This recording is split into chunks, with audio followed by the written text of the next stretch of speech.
Hello, everyone. This is JD Calderon, and this is Indy Comics Explained. Yet again, I brought another fantastic group of independent comic book creators. So, without further ado, please hit like, hit subscribe, share out the video, let everybody know we're here. And one more time, I brought this fella back.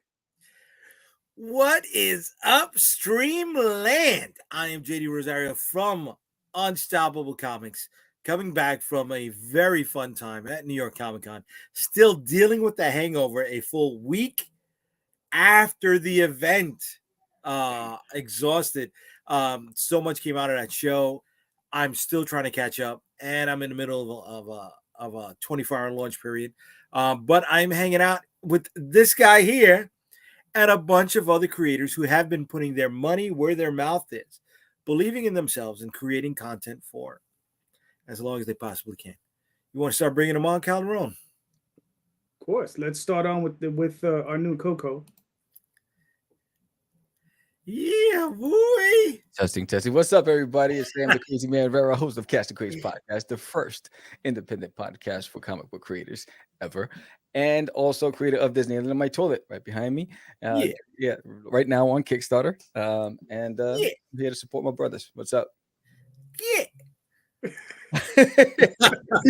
That's all Jay has to contribute tonight. Yeah. All right. So let's bring on our first guest. What's up, Jason? Hey, how's it going, everybody? Thanks for having me on the show tonight. Lots of cool comic book creators, and it looks like it's going to be a good show. Right now, we're in the middle of a comic book campaign for my comic book, Shadowhunters Kill Jessica Kill, and we are about a week in, maybe a little bit more than 1 week, and really excited about it. It's going strong. Like it. Nice. Congratulations. Cool. Very good. Hey guys, what's up, JD? Thanks for having me. Jay, Sam, Jason, great to meet you. I'm Nandor Fox Shaffer, and I'm a comic book writer and creator. It's great to be here. I know I've been on a few of these before, but it's been a while. And I just launched the Fabled offering this past Wednesday night, and we're doing really well. I'm excited to share it with you all. Cool. Hey, what's up, guys? What's up, JD? Hey, thanks for having me in the round table. My name is Noel Serrato. Me and Jason, who's like right below or right beside me, we just dropped a new campaign, Kill Jessica Kill. We're doing great, and I'm excited to be here to talk indie comics, anything in general. So glad to be here, guys. Nice. Cool. Hey guys, how's it going? It's going well. What's Hey, up, Christie? Hey, how's it going? I swear to God, I thought JD called Jay like a cabron or something like that. Probably. It happens all the time. All the time. Mira, cabrón, coño.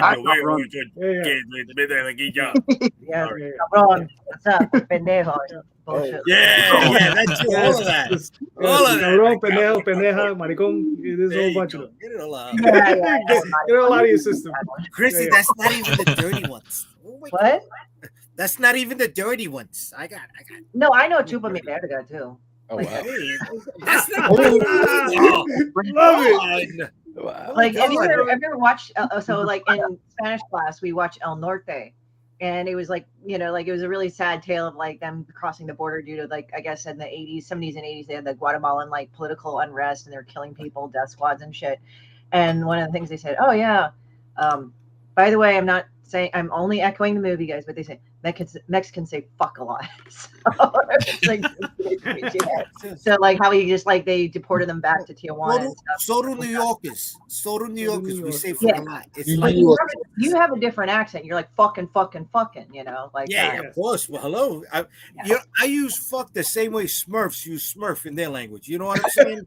You can just fill in the blank. Whatever it is. Hey, stop smurfing around. There you go. What are you talking about here? Who the fuck Oh, on SNL, it was like they did like he smurfed all over my Smurfs. I'm like, Oh, wow. Yeah. and then like obviously in the 90s day of like when they had adult films, blue movies, blue movies, they actually did do that one with Smurfs, and I saw that and I was like, I hate the internet now. Okay. And I just totally shit up the whole like context for the thing. Wonderful. This is why they call me Demon Bitch. There you go, baby. Sorry, I'm loaded. tonight. Yeah, you haven't stopped drinking since you left the damn show. We haven't. Like I said, I was supposed to finish that last night during the campaign. Nobody helped me get to the end of the bottle. So, we gotta. What you drinking, dude? Part 2. Well, this is just some lemonade, but last night we had a bottle of Jack. Oh, nice. Tennessee honey's nice. It's smooth as shit. I love honey. We went through 3 bottles of honey and 1 bottle of Buffalo Trace at the New York Comic Con last week. Honey's the best. Bunch of bocachones. That's it. Yeah. No. Absolutely the opposite. No? You're standing on your feet 12 hours or more. You need to forget about the pain. You do. And the easiest, most legal way to do that is a little bit of Jack, bro. A little bit of Jack. You know what I'm saying? All right. You'll go on. Sorry. Let's get down to brass tacks. Jesus Christ. Enough about the alcohol. God. Fucking comedy. Con advice from Jay. Have a Jack. If you control it, Nando. Yeah, have a Jack. If you can't, then totally understandable. But Yep. So listen, the show title, right? Not getting distracted. Finish your book, right? We all have this issue, right? We all get distracted. We all do something. So my first question is, how do you guys keep focused on just working on your titles? What is it that you do to keep yourself focused?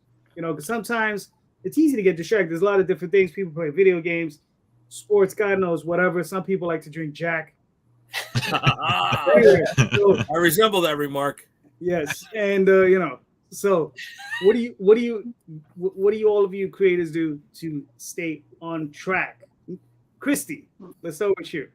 Well, I guess my work is my distraction. I work myself to distraction. Like, it's weird. Mm-hmm.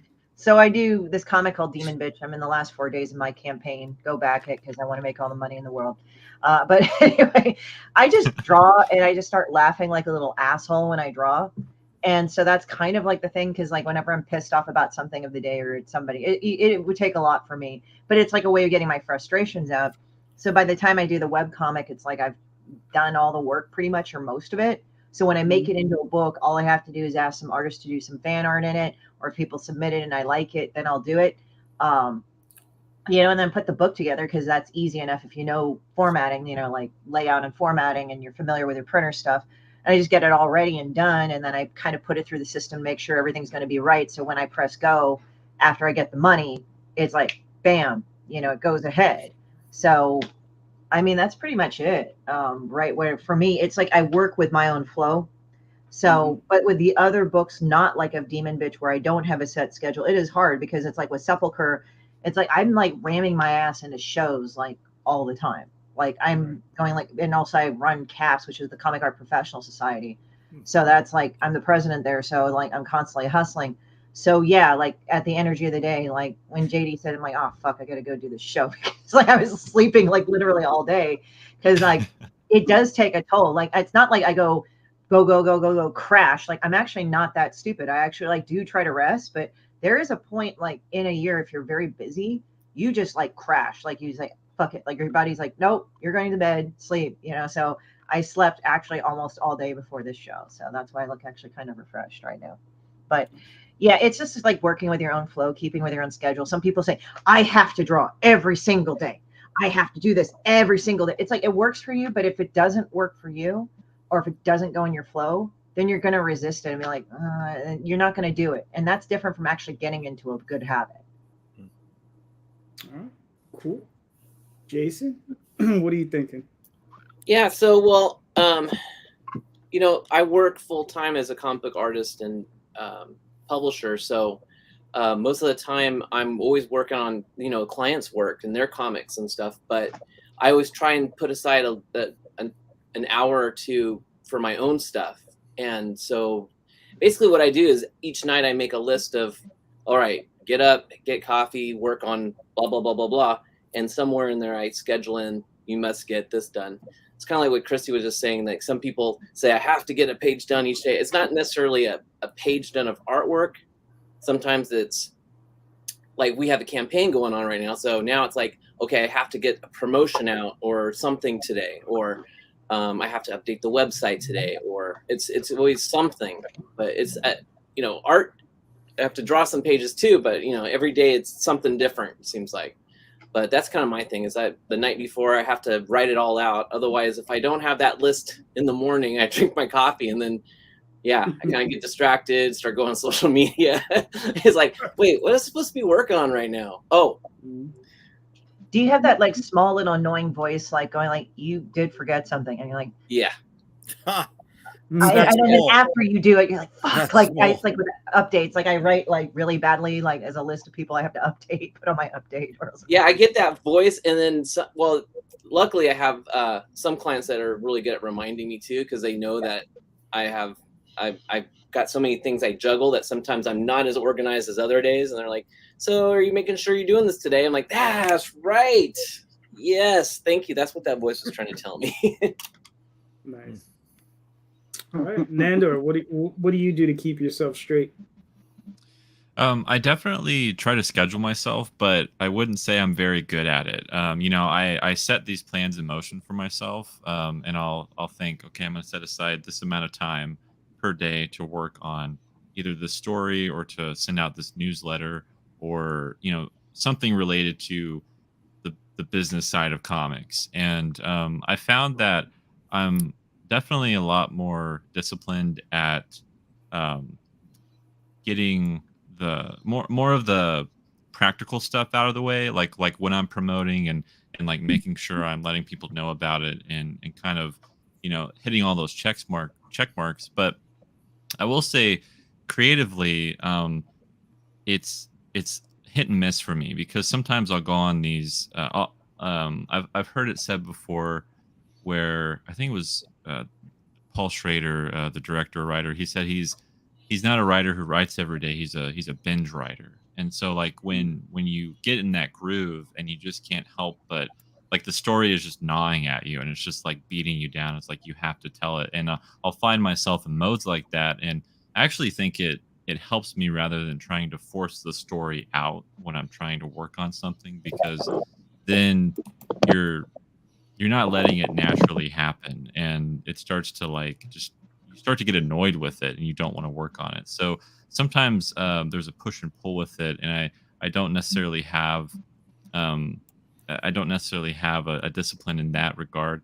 But when the story finally, when I get all my research done and I'm ready to tell it, it'll happen, and I have to trust myself and kind of my instincts to let the process go and follow it through. But I get distracted all the time, and it's definitely, I will specifically put my phone in a different room while I'm working on something, so that I will never touch it, and I won't get any texts, I won't get any phone calls, because there's been many a time where my friends will be calling me, or family or something, and I'm just like, I want to be gone for a day because I want to work on my own stuff.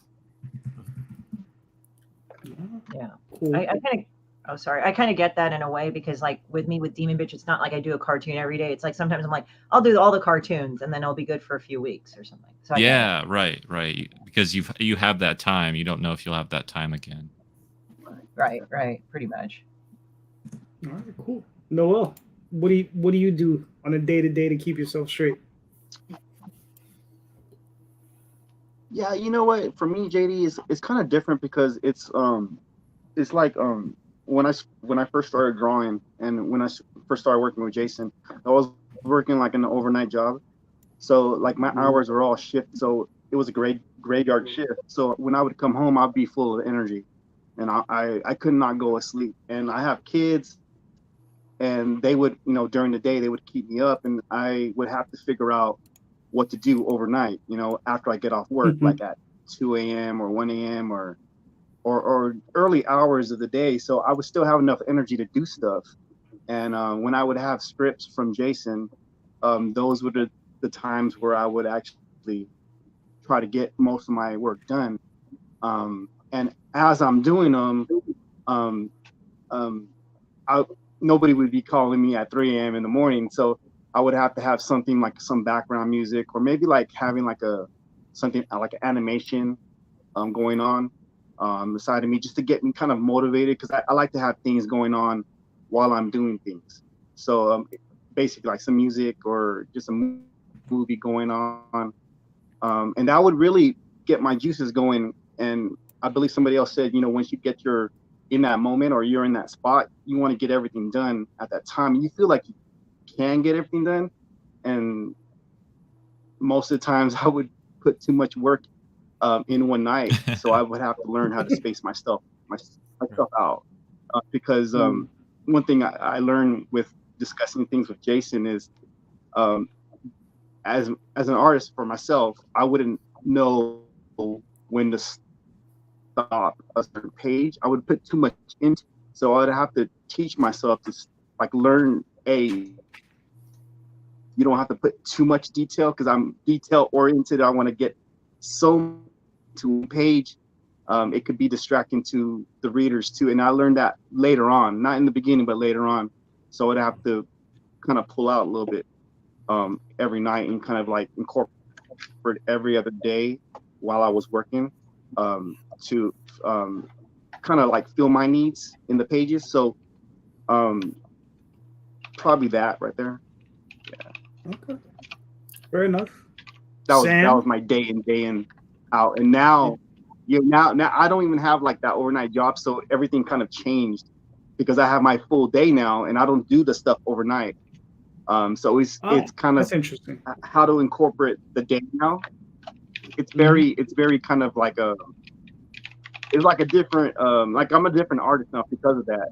But I kind of like build my blocks on the overnight, kind of like my rules. I had rules that this is what I'm going to stick to, and I kind of incorporate that during the day now. So it's still a work in progress. So, but I find those times where I have to remember what I did overnight, and then I use those methods to finish my job. Cool. Mr. Vera. That makes sense. For me, it's I look for reasons to remind me why I'm doing it. So, like for instance, when I saw JD post his setup at New York Comic Con, that inspired me, right? So I look for external things that inspire me, right? And just to remind me why I'm doing it, because I work a full-time job, I have a family, and it's sometimes it's difficult to get the energy when I drive for an hour, getting home and in this Texas heat. And then, after I've been in meetings all day, and I hate meetings, but my role requires me to be in a lot of them. And so I'm like mentally, I'm not there. So I need at least an hour to find some source of inspiration to get my head back in the game. And it's usually something outside of what I do.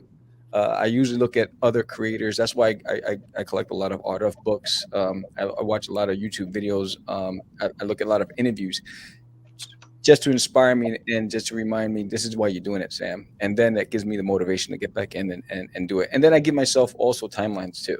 So I have deadlines for myself. I give myself grace period for things that you can't control that might sneak up on you, because of real life. So I give myself a good enough time to accomplish what I need to accomplish because I do it all myself.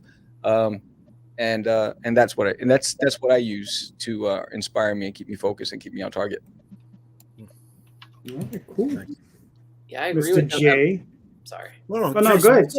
Jason, jump in. I totally agree with what he was just saying, because I found is there's a whole slew of these comic book shows like yours, and I think I've been under a rock or something, because I'm just discovering them all, and there's just a whole bunch of indie comic creator shows, and I'm like, oh, and most of them all know each other. It's like I see them all tagging each other's shows and stuff, and I'm like, wow, there's like this whole community, and maybe you guys are all going, duh. But to me, it's like, oh, this is great, so I can watch these shows or listen usually, and while I'm doing my work, and that seems to really keep me inspired while I'm working. So I know what you mean with the shows and stuff. Otherwise, it's a 80s nightclub in here, and I just got the 80s mega mix blasting in here. I got the same thing here. Yeah. Listen, we had the best music. Yeah, no doubt about it. Oh yeah. I don't know. I like punk rock, so the shittier it sounds, the better it is. Like if you know like the best punk rock, it's like crappy lyrics, crappy like broken instruments, and then all of a sudden it's like, and then you have the worst like audio ever. Oh, They say the F word a lot, and they just have the same chorus over and over again. It's kind of like this show. No, I think it's a bit bad audio. We say fuck a lot. There you go. Yeah, and I'm a crappy instrument, so it plays off of each other. When it comes to me, how do I avoid distractions? I can't.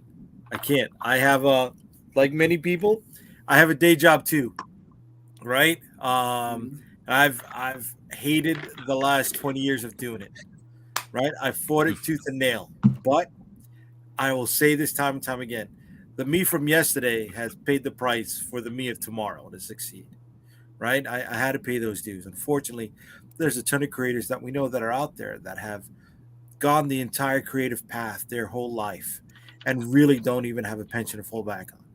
And that scares me. So I hope future creators or current creators keep that stuff in mind.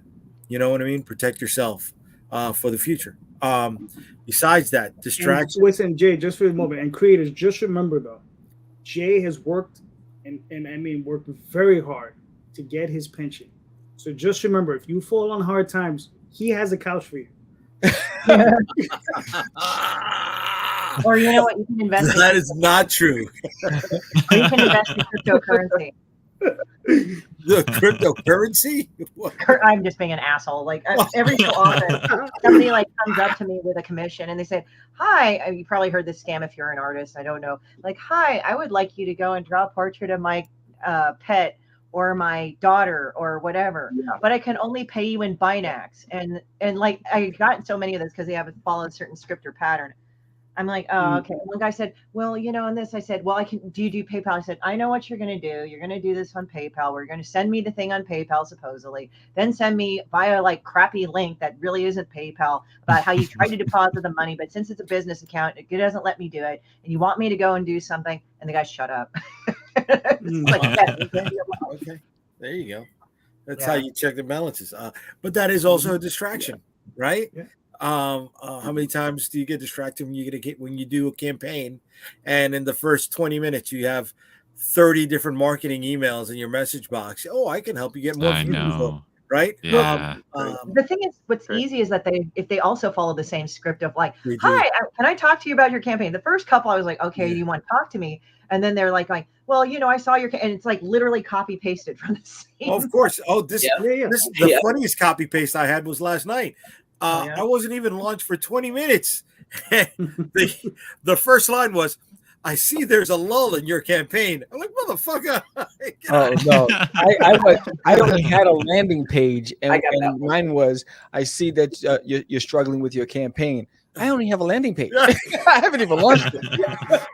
That's awesome. Yeah. That's awesome. But, distractions, there's going to be there.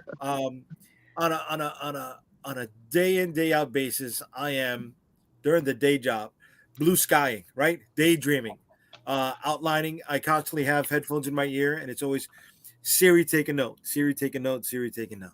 On the days off, I still get up at 4:30 in the morning, like I'm getting ready for my regular day job, and I'm compiling those notes, building the outline, building the script. As the days and the weeks go forward. If I'm lucky, I get 3 to 4 hours of fleshing out that content. But throughout the rest of the week, it is putting out whatever fire is popping up that day, on top of checking the website and making sure that whatever sales came in that day are going to be going out the next day.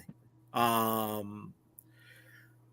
wish I can say I'm playing video games. I want to play that Spider-Man game that just came out. I'm dying to play that Spider-Man game. I don't have the time. Call of Duty was years ago. I don't even remember the last time I played that. TV. I forced myself to watch the Ahsoka series with my wife, right? Because that was our one-on-one time. Other than that, I don't have the free time. I wish I did. But when you are a self-publisher, an entrepreneur, a small business person, every day you got to make sure that those gears are greased. So And when you come to figure it out, you'll understand that the decisions you make today are not for tomorrow. Therefore, weeks down the road, you need to start implementing things yesterday.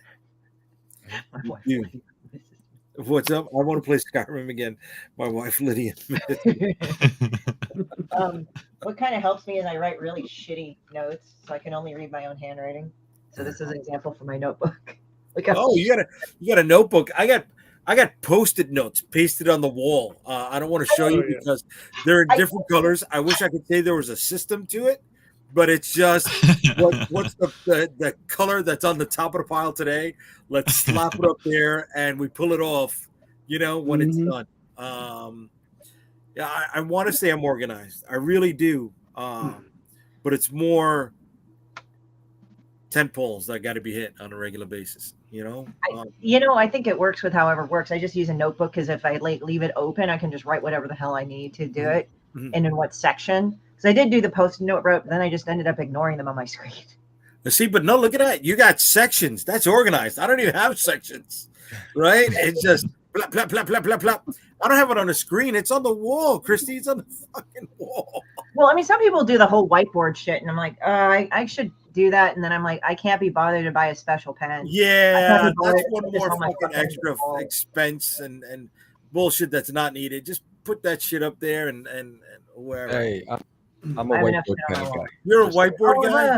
Yeah, I got it on my wall. Little ramen noodle ginger fuck. But you know what? I've seen your setup, bro. You've got the steps down to the office tagged up. What do you got? Where do you got room for the whiteboard, bro? It's on my my closet. That's the wall he does. That's the wall he doesn't show. And every time you write on it, you hear click, click, click, click, click, click, click, click. No. But it helps me because I throw my ideas up on there, and because sometimes. I mean, I got so many sketch pads and so many things. Sometimes I'm like, where's my damn pen? The whiteboard's right there. Okay. I'm surprised. I wouldn't be able to find the dry erase marker. Everybody grabs everything over here. That should be gone within 20 Oh, it's a magnet. It's attached. It's a magnet. Nice. Gotta get one with the rope on it. Yeah. How do you keep from getting distracted, Calderon? Well, first of all, this thing, as much as I like it, it's a fucking piece of shit. It's a blackjack. That's what it is. It's a wrap somebody over the head. This fucking thing. What I get hooked on is, have you guys seen these little videos where you scroll and they're like 30 seconds? You're like, ooh, 15 seconds. Ooh, there's a cat. Nice. Oh shit. Look, the cat did a funny thing. And 30 minutes later, you're like, fuck, I was supposed to be lettering. Like, that's why when people ask me, like, do I watch movies? Oh, I'm sorry. Yeah. Go ahead. No, I apologize. I didn't. It was a second before, but it was like the thing is that I always watch cat videos. So I have multiple monitors. So I have my drawing tablet monitor. I have this monitor, and there's my bullshit monitor over there, and the reference monitor, which are all like 10 million tabs anyway. So I'll just play YouTube. Don't you chew on plastic? Sorry, that's my cat. But anyway, but he'll get this asshole look on his face and start chewing the corners of whatever is there, like he's a dick. But anyway, so he does that. So like, I'll just watch like cat videos and stuff. And like people say, do you watch movies? I said, no, they distract me. That's a great line. I'm gonna see. I'm working right now. I'm gonna steal that line. Don't you chew on plastic? I love that. I'm gonna slide that in somewhere. Wow. Yeah, that's a great villain line. You know what I mean? Looking at one of the minions who's just standing there doing nothing. Don't you chew on plastic? Look at this. Like he's got the asshole look on his face now. See? He's got that asshole look on his face. So that now, like, he doesn't look like before he's about to do something stupid. Because he started chewing on metal one time. I'm like, why are you chewing on metal? And he's like, he started chewing on it. I'm like, that sounds like a punk group chewing on metal. Yeah. Oh, see, that's doing that. Chewing on metal. That's a new villain group too. Little butthole, I swear to God. So yeah, but I'm like Sam. I have to constantly remind myself why I'm doing this. I have to just sit back and be like, you know what? Set this aside. I've gotten to a point where at night, I used to, how I used to use the phone as my alarm clock. Right? I don't do that anymore.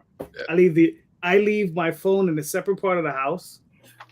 My boss bitches at me. He's like, I called you. You didn't pick up. I was like, well, I was sleeping. You're not paying me off the clock. Get out of here. No, I'm in a manager position, so sometimes I have to reach you. So you're just like whatever. Fuck that. No, I feel the same way. I'm like, yeah. Did you leave a message? I'm getting back to you, right? Fuck it. I was like, All right, kid. what do you want me to tell you?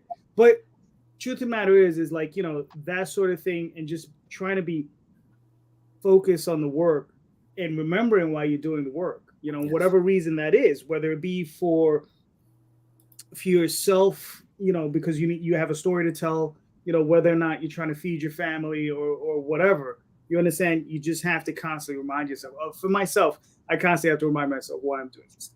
Just keep hammering it, and just try to stay ahead of the onrushing storm, that we always have behind us, right?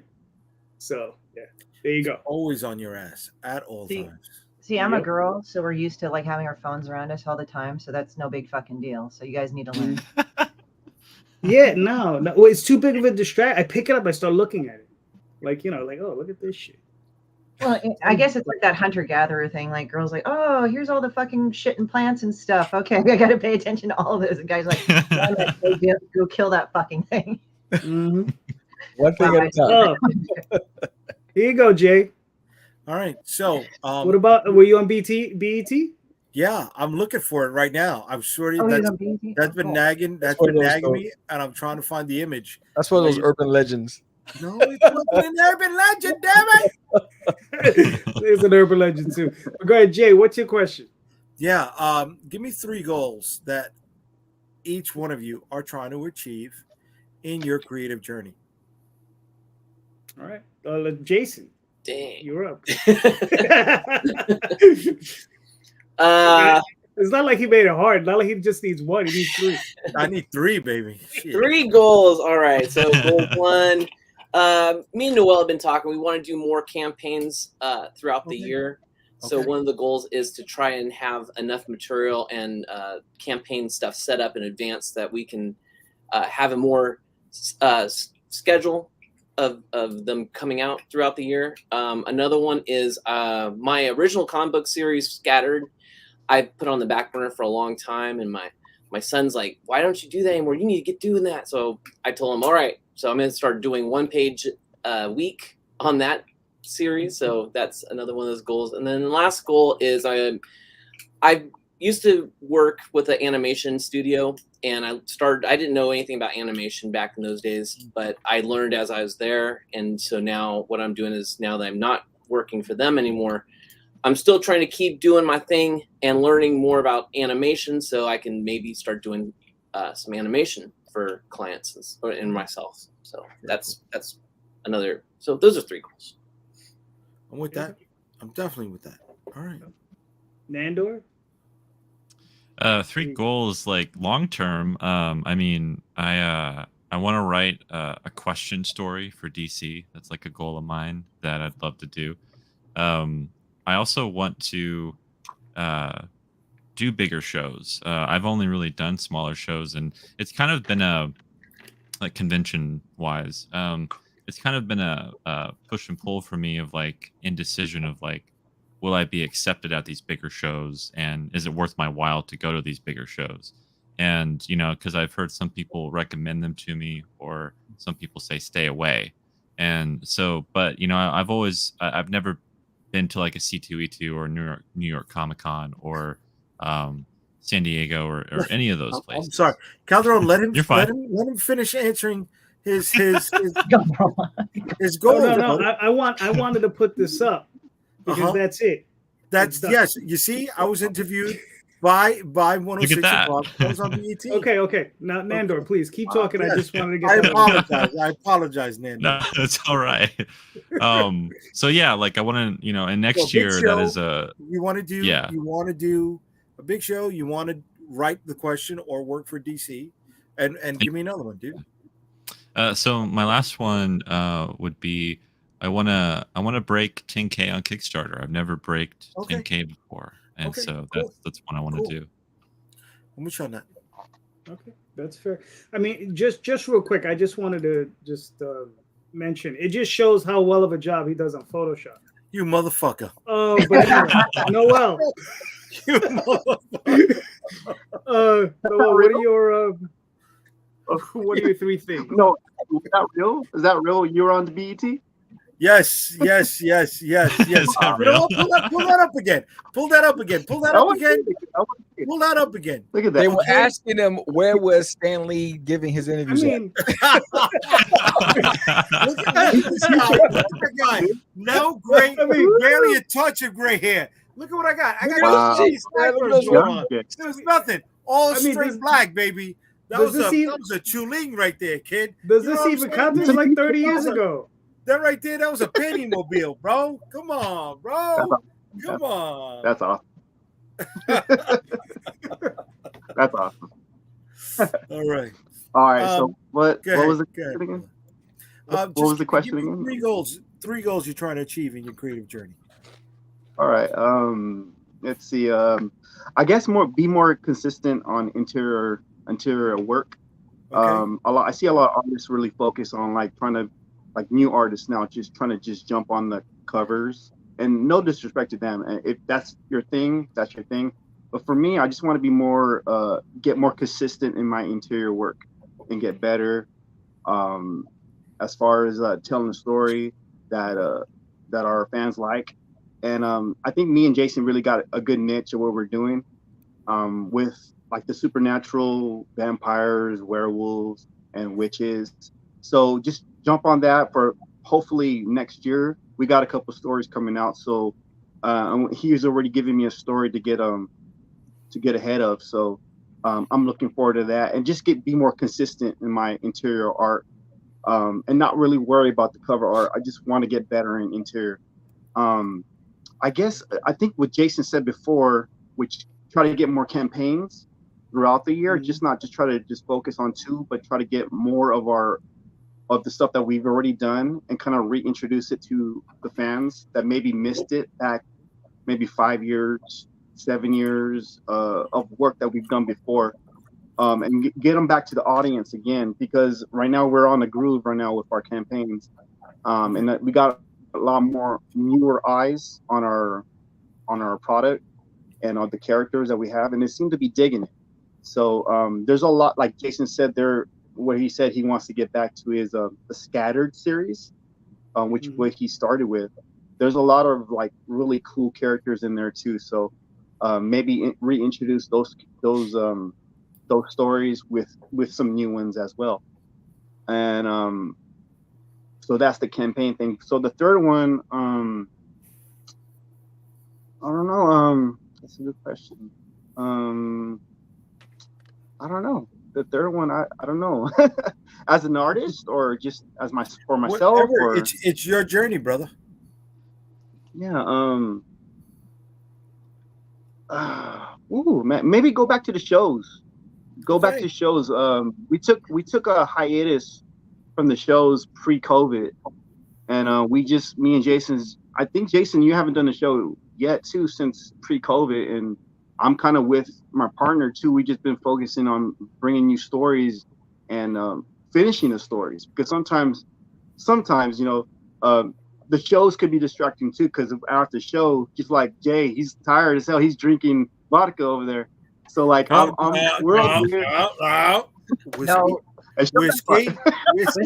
Awesome, dude. I'm just kidding. So like back in the day we were pretty burnt out a little bit, and we try to just recharge ourselves. Maybe the COVID thing kind of like brought everything to focus again, just to try to make more stories, and we had a lot more time on our hands because we're at home.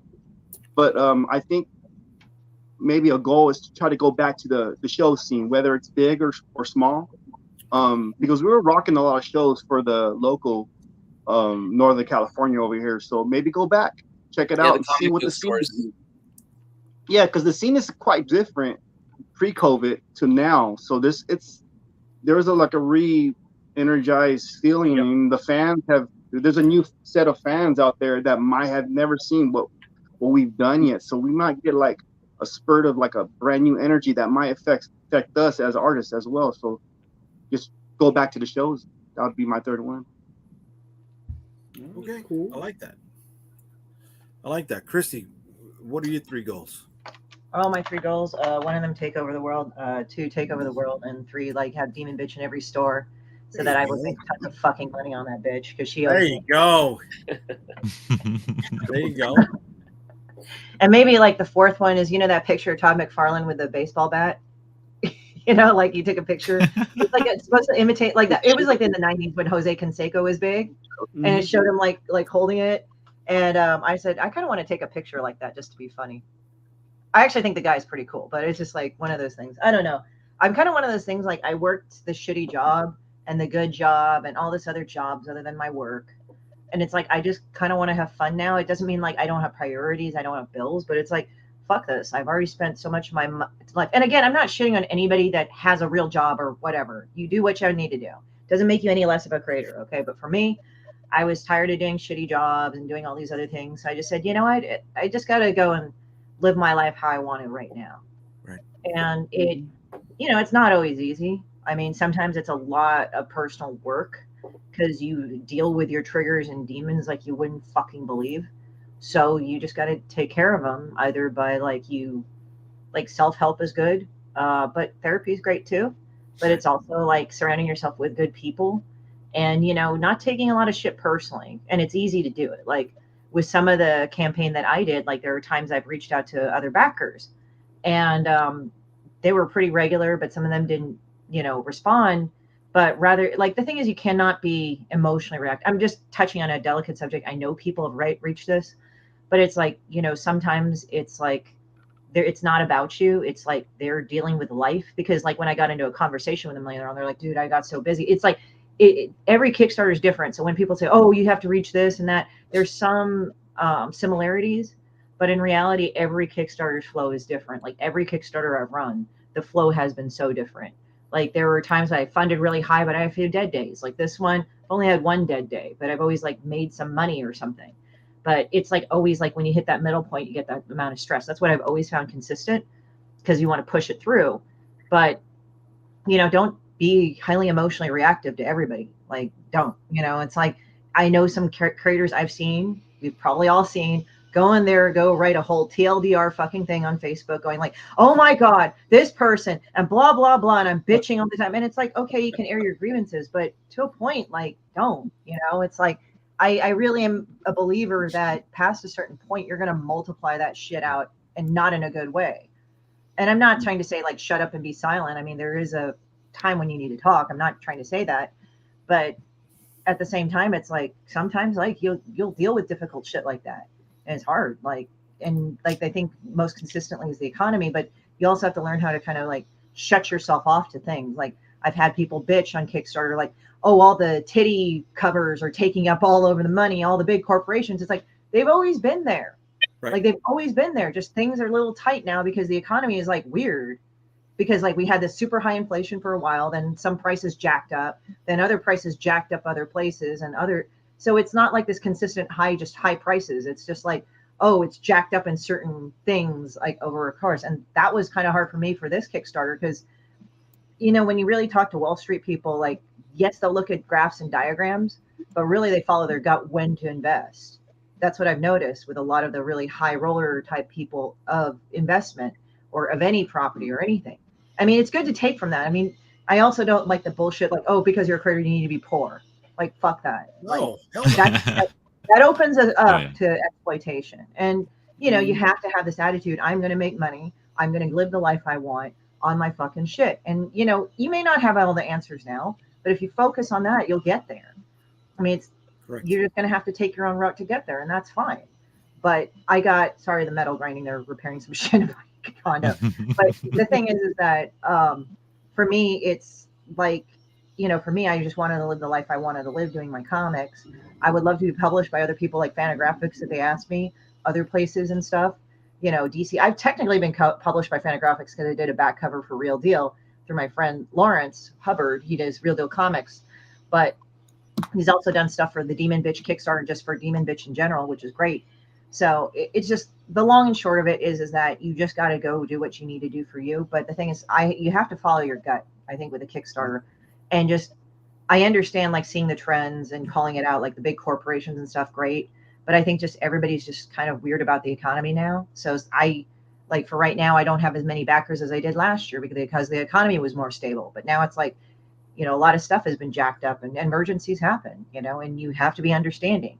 And that is very tough to do while you're experiencing the highs and lows of the Kickstarter. Yeah, definitely. Definitely. All right. Sam, what are your 3 goals? Finish the series. That's my goal. There's another my total. It's a 10-part miniseries. Where I'm currently on 6. Complete that. Get the graphic novel in all stores by next year. That's my goal. That's what I'm working towards. And then ultimately, the long game is partnering with a publisher, not necessarily a comic book publisher, but a publisher to get because Duty's a brand. So I have a children's book version of it. I have the comic book version. And so partnering with a publisher that's going to help move it in the direction that I want to see it moved into. So that way I can just focus on the creative part, and then I don't have to worry about all the other stuff that comes along with it, with the marketing and all that hustle. But that's the long game. So, you know, the first step is finishing the series. You know, second step, getting it into all the stores. Third step is partnering with the right publisher. I like that. He's got a plan. Yeah, he's got it down. No, and you got to. You know what I mean? At a certain point, you know these are the things you're trying to achieve. You know. Yeah. We would like to. You don't have to. No, but you know, I mean, the quest is chasing it, right? Yeah.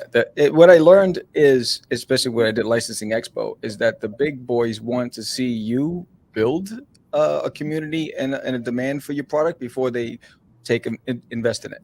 So they want you to do all the legwork. So, you know, after that was a big pill to swallow. After taking that reality in, I said, okay, so what do I need to do to cultivate that? That's why I created my art channel, right? And that's where I started doing. I try to build that fan base around it, and then build from there. All right. Wait, you got an art channel? Yes, the Art of Samuel.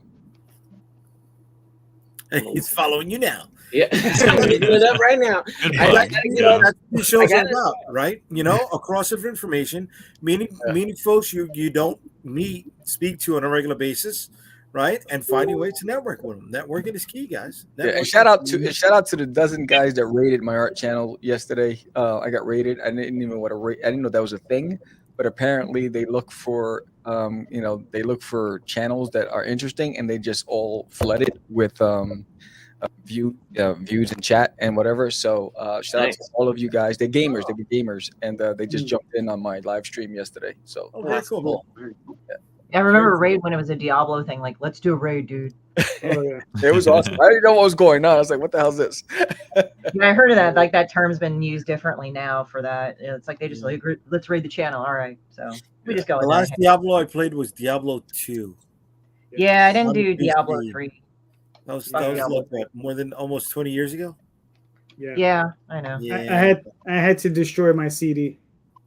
Why? To stop me from playing it.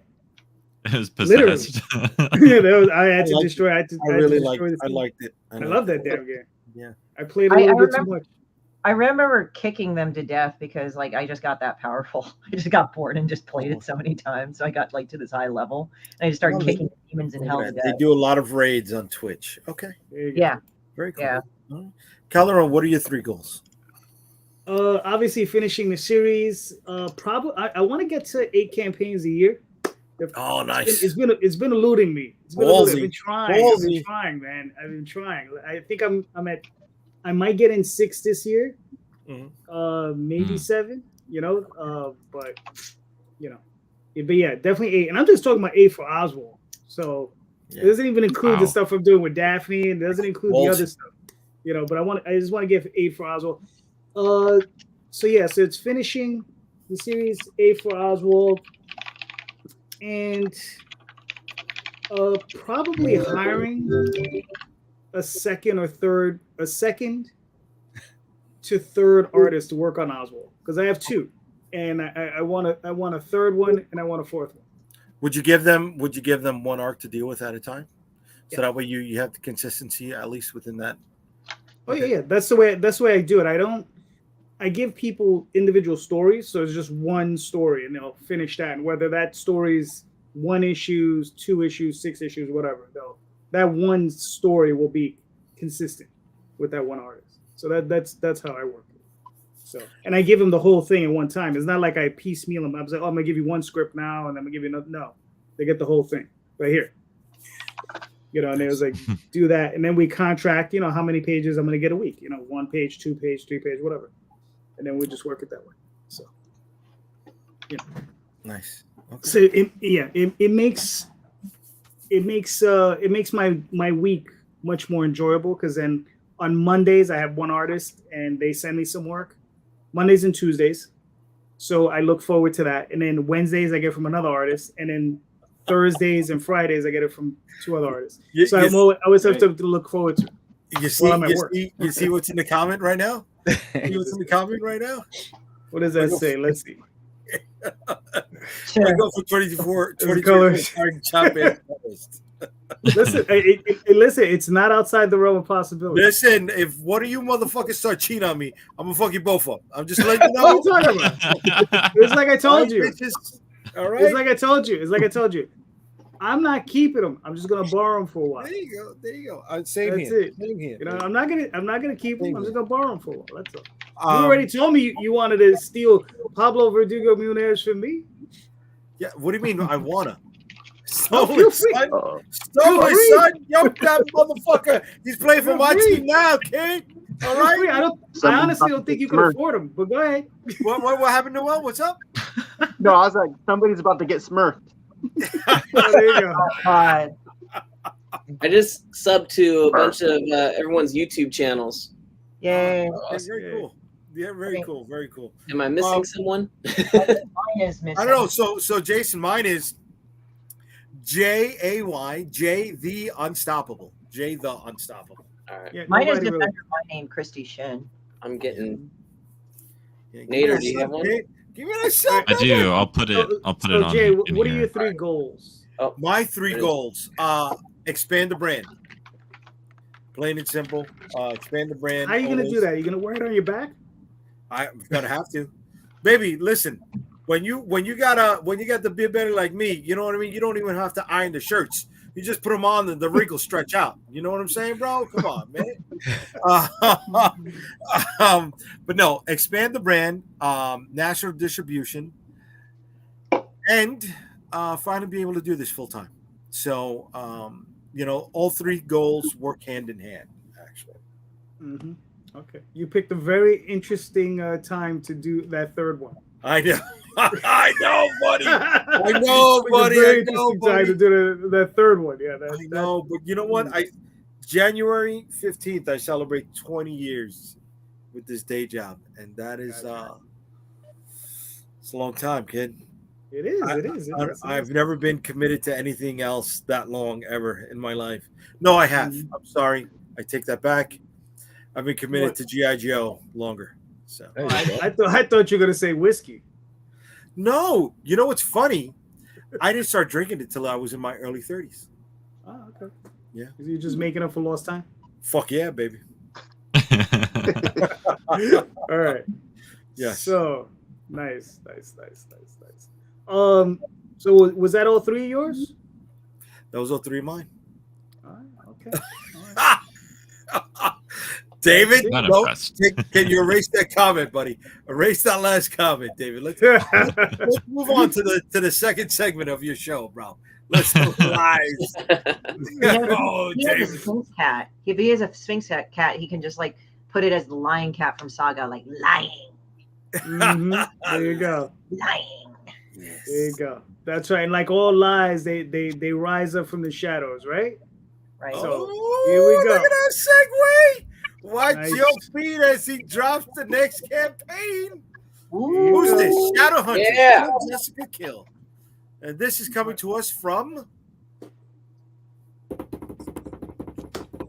Jason. Scatter Comics. those are the other ones, guys. I mean, What just happened? we had 2 of you here. 2 of you. Wasn't Either sure way, what- you chimed in. You know? I didn't want to interrupt you. You were doing such a great intro. I was like, what is this? I need to set you up, dude. Come on. Yeah. So this is me and Noel's campaign, Shadowhunters Kill, Jessica Kill. Basically, it's a origin story of sorts for our character Jessica, who's the green-haired, green-freckled werewolf girl. And it's it is what it is, man. It's a sexy werewolf, grindcore horror comic. Jason, before we go any further, do you want me to play the video? Yeah. Let Calderon play the video. Mira, puñeta, don't start. Maybe I started before the show started. Let's go. Oh, very grindhouse. I like that. Located in Illinois, there lies a sleepy little town where nothing is a common occurrence. You going to that party in town tonight? Heck yeah! I only turned 18 months. That is until the night of celebration. Where the hell is she? Oh no. No, Jessica!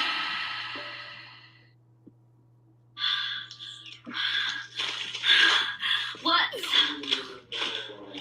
happening?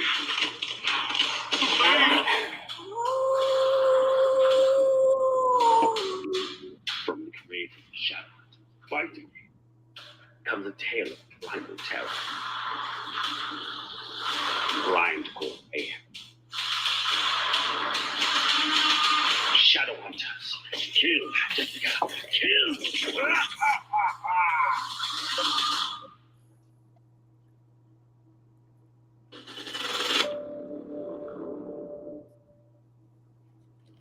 I like that video.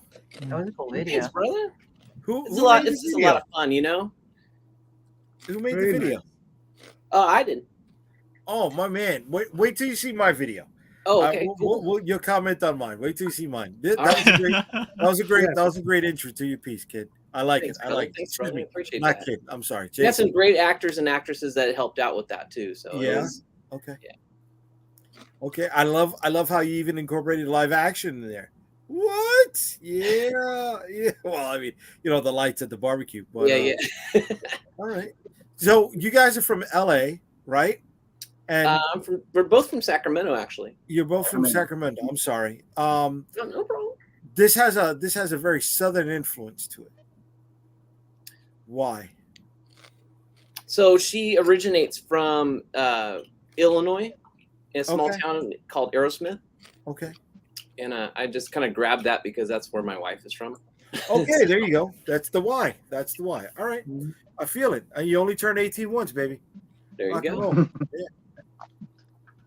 All So right. we got, of course, we always like to do a little desktop wallpaper to give away with everything. So no matter what you pledge, you always get a wallpaper. And then if you get any of the physical backings, you get a digital copy of the comic as well.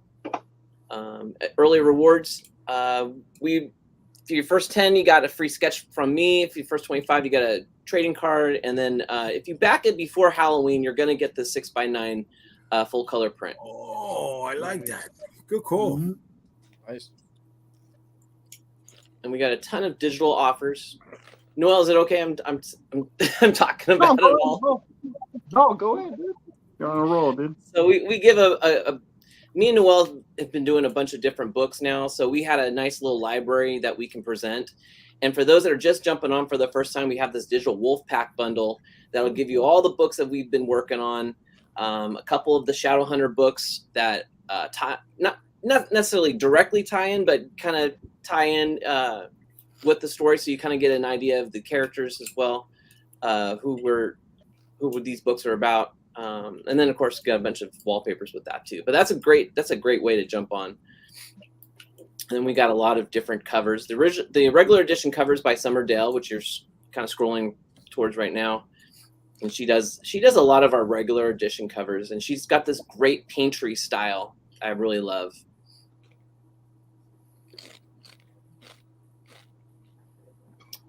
And then of course we got a little bit of a risque version for those that like the risque stuff. And then you got it. We try to bundle up all the different artists that did covers for us too. This is Noel. Noel, you want to talk about your covers?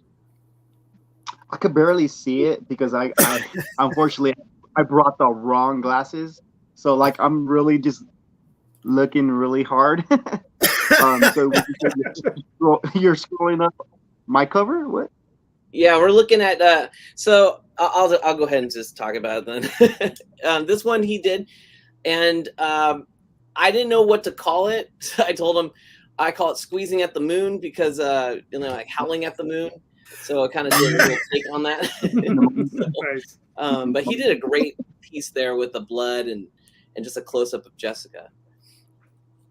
And then he did a Spider-Man homage, a Spider-Man #1, I believe, right? With Todd McFarlane's.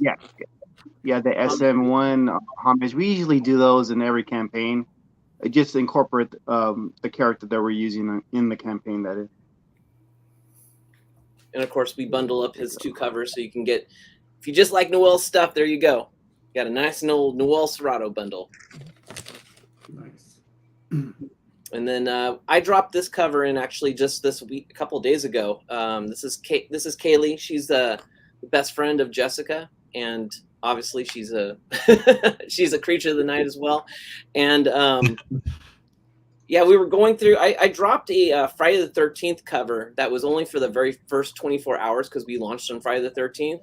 And then later, Noel pointed out, you don't have a cover on here now that your cover's gone. I'm like, oh, so I dropped that one. This one's a new artist that we were using for our campaigns, and her name's Nellie. She does another kind of a great digital painting type style. I really like that because it kind of brings a cartoon / realistic look to it. And so she did a couple of variants for that, as well as our only foil, I believe, on this campaign. So, and these are double covers, the front and the back. You open them up, give yourself a nice little like poster-like effect. And then here we got Zoom A. She does a lot of our stuff. She did the wallpaper on this as well, but so we have the Harvest Moon, which is a great image of Jessica in the moonlight. Obviously, she's feeling some of the heat starting on her from the moon. And then I thought it'd be kind of a cool idea to do a bloody version. So we got like the blood moon and everything's kind of red and bloody, and she's not wearing as many clothes now. So nice. Just kind of a nice little, if you like it, risque. If you like it, just kind of not. So we got a little bit of something for everyone. This was an idea that Noel came up with. It's a collage cover. And we've been doing, Jessica's been in our comic books now for about 10, has it been about 10 years, I believe? I think 2011 was the first Shadowhunters book. So this is a collage of all different artists that have drawn her and through the evolution of what she's looked like. So it's kind of a nice little collector's piece there. Of course, we got the blank cover edition. That's blank. Put your favorite artist can draw on it. You can leave it blank, but we also have a character of Jessica on here, so it's not completely blank, but it's kind of a nice, fun twist of doing a blank. This was another good idea that Noel came up with. This is our Gallery of Blood, and we do a Gallery of Blood book in every campaign. And basically, what it is it's almost like an art book. It's a collection of all the covers, all the art pieces from the stretch goals and stuff. We just put it all in there, so you have like a nice little art book collection. And Noel did this amazing fun twist on John Byrne's She-Hulk. Yeah. So you guys all know the John Byrne She-Hulk jump rope special, right? Yes. Yeah. The sensational She-Hulk. With that book too, you actually get like an extra story, like an extra 6-pager, 7-pager story. Cool. So, whoever gets that addition to. Cool. And then we got the Drain Me Dry bundle, which is just basically everything in the campaign. You can't make up your mind. There you go. Like that. Drain Me Dry. Get them all. David's saying it's giving off a southern version of American Werewolf in London. It's like American Werewolf in Memphis or Tennessee. Hey, Yeah. Nice. Exactly. Love that movie. Then we got our add-ons, and me and Noel do, since we're both artists, we do the sketches on the blank covers, and then we also have sketches on the backboards, which makes a great little piece. So you can have your front cover, and then you turn it around on your backboard in the comic. You have a the original art piece by one of us. So it always makes a nice little collector's piece when you do that way. And then we have a bunch of original art that people can grab. So there's that cover, the She-Hulk cover. There's the Squeezing at the Moon that someone grabbed right away. Nice. There's the Friday the 13th that's no longer available, but there's the original art for it anyway. Looks a little Eric Larson-ish. Mm-hmm. Okay. Yeah. No, were you not cool. going for that, or? I don't even know what my style does most of the time. Like I just go with it. Okay. But I hear sometimes it does look like Eric Larson. Sometimes it looks kind of like graffiti art. Sometimes it looks like kind of McFarlane. I'm not trying to knock you. No. I'm an Eric Larson fan. I've got all of the Spider-Man books. And then the Kaylee piece got sold. That's nice. And a couple other pieces I think is on there. Can you see any of this, Noel? No, I'm. Yeah, I see it. Okay. Oh, there goes. There's the Michael Calderon. He did a original art piece. This is pencils, inks, and colors that he did on a blank Shout Hunters #4 that we had. What was that? 2016, I believe. And he actually came up to me at a convention. And he's like, "Hey, I'll draw something for one of these covers for you." I'm like, "Really? All right, cool."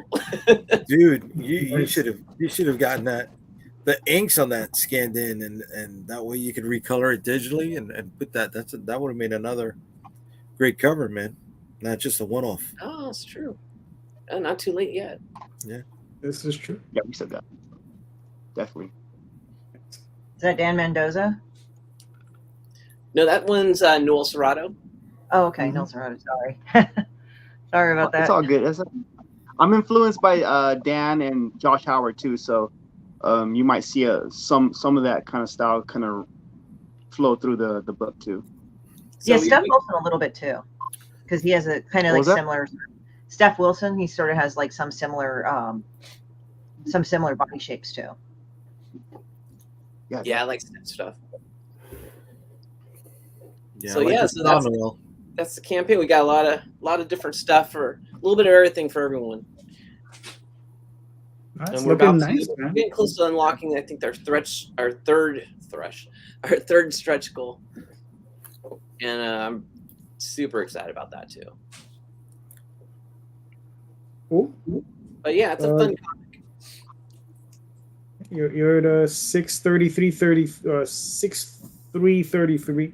128 back is 20 days ago, man. Yeah, I mean, how many days did you run the campaign for? So it's been over a week now, just a little over a week. We started Friday the 13th. Oh, okay. Oh, that's hilarious. Nice. So what is it? A 30-day? It's a 30-day, yeah. 30-day. That's cool. No, it looks great, man. Like I said, you guys are well on your way, man. It looks fantastic. So thank you, man. Thank you.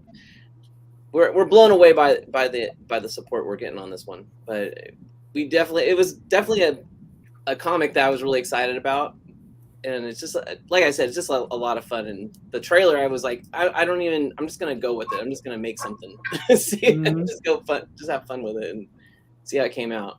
And I was like, oh, I don't know if anyone's gonna like this. Maybe I should have put a little bit more work into this.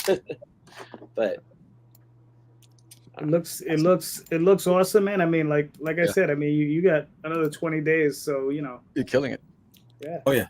Thank you, man.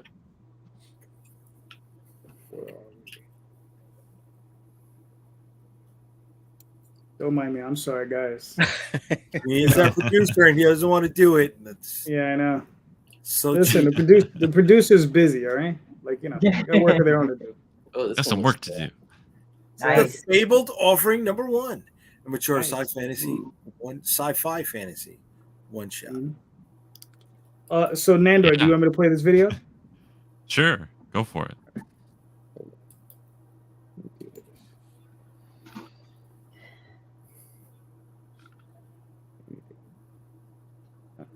Play the video. You want me to play the video? Fabled Offering is a 38-page sci-fi fantasy one-shot epic about a lone princess on a harrowing quest to save herself and her kingdom from her own past trauma. Attempting to reach the peak of Kaphira Mountain while carrying her unborn child, Grand Princess Aurelia of Telindius will stop at nothing to meet the ancient Sizen aboard their starship, the Aegis. Will Sizen accept her offering? Hi, I'm award-winning comic book writer Nandor Fox Shaffer. The Fabled Offering is a project I've had in the works for over a year. Born from my lifelong passion for the science fiction and fantasy genres and properties such as Star Wars, Lord of the Rings, Isaac Asimov's Foundation novels, Dune, the Seven to Eternity comic book series, and RPG games like Elder Scrolls and Dungeons & Dragons. Fabled Offering is everything I adore about sci-fi and fantasy, poured into one story. Written by me with art by Marco Roblin and lettering by DC Hopkins, we hope to bring you a mature tale about trauma, sacrifice, and the power of choice in the face of fate and destiny. We have astonishing variant covers to choose from, art prints, Kickstarter exclusive rewards, and very exciting stretchables waiting to be unlocked, including stickers and trading cards. This is my 6th Kickstarter campaign, and you can count on us that this campaign will be fulfilled. Please pre-order your copy today so we can get this dream book of ours into your hands. The Fabled Offering now beckons you.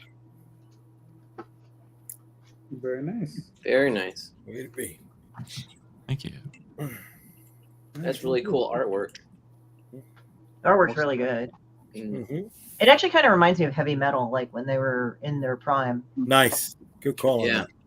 that. Mm-hmm. Yeah, no, that's totally you're right on the money there. Marco, he huge heavy metal fan, and that's definitely something we were going for with this book. So has that really mature, ethereal, like almost just like otherworldly stuff that you would see in a heavy metal magazine. Yeah, I like the Meta Baron story. I forgot it was like the Rise of the Meta Baron by Jimenez and Yeah. Yeah. Right. I know it's with a G, but it's like Jimenez. It's really weird, but because usually I'm usually used to with J. So yeah. Right. Yeah. So Nando, walk us through the story. What do we got here, man?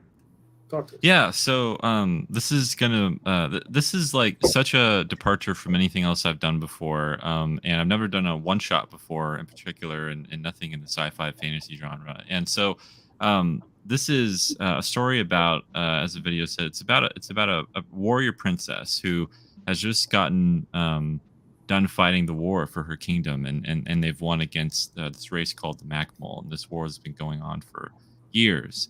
But she doesn't know what to do with herself afterwards. She fears the quiet. She fears this sense of peace. She doesn't know what that is. And as we go through the story, it happens that she goes through a traumatic experience, and she has to go alone on this journey to this ancient deity named Sizen. And it's a months and months of hard, laborious work that she has to go through to get to this mountain and to get to Sizen. But it's not guaranteed that this ancient deity will even see her. And all the while she's pregnant. And so that just adds to kind of the cruelty of her journey and her sense of the stakes of it. And so if you're a fan of really character-driven stories, and if you're a fan of either sci-fi or fantasy, this is like a genre mashup of kind of everything that I love about it. And we have a lot of different variant covers as you've been scrolling there, and a lot of interesting, more kind of artistic, mature styles that you don't normally see for books like this. And those are the interiors there. And I know Michael asked, is this traditional or digital art? And it's all digital. So it would surprise you, and it surprised me. I remember when I started getting pages from Marco, I actually had to ask him. I was like, now wait a second, I thought you were a digital artist. And he's like, I am. And I was like, no way. Like this looks, the textures of it, and like it's just jumping off the page, and it feels like it would be a physical art piece, but it's not. So it's something to behold. Every time I get a page, I have to sit down because it just blows me away of what he's able to do. Very nice. Where does he hail from? He's from Chile. Okay. Oh, okay. Okay. Very nice. Yeah, he's a Chilean artist, and he's only done a few other books before this, but he's working on a few other titles at the moment. And I actually found him like a couple years ago. I backed a book that he was a part of, and I was like, I gotta work with this guy at some point. I don't know for what, but I had my little short list, and I eventually found a story that I thought would be perfect for him. Yeah, like the one cover, the one page that got me was with the eyes and the mouth and all that stuff, like where it looked like Yeah. It's hard to describe because it's like it's really cool. I don't know how you describe that as a script, but it was kind of really cool how it came out. I was like, damn, that's awesome. You know what I'm talking about. I think you put it up a few times. Yeah, that's page 1 of the story, and yeah, it's like this. It's almost like a collage piece. I remember when I scripted it, I was like, this is going to be a really difficult page to explain, and I had to like do my own layout and like send it to Marco and like have a long conversation about just the composition of it all. But yeah, it's quite a striker. I love that page so much. This is cool. What's this about? This card?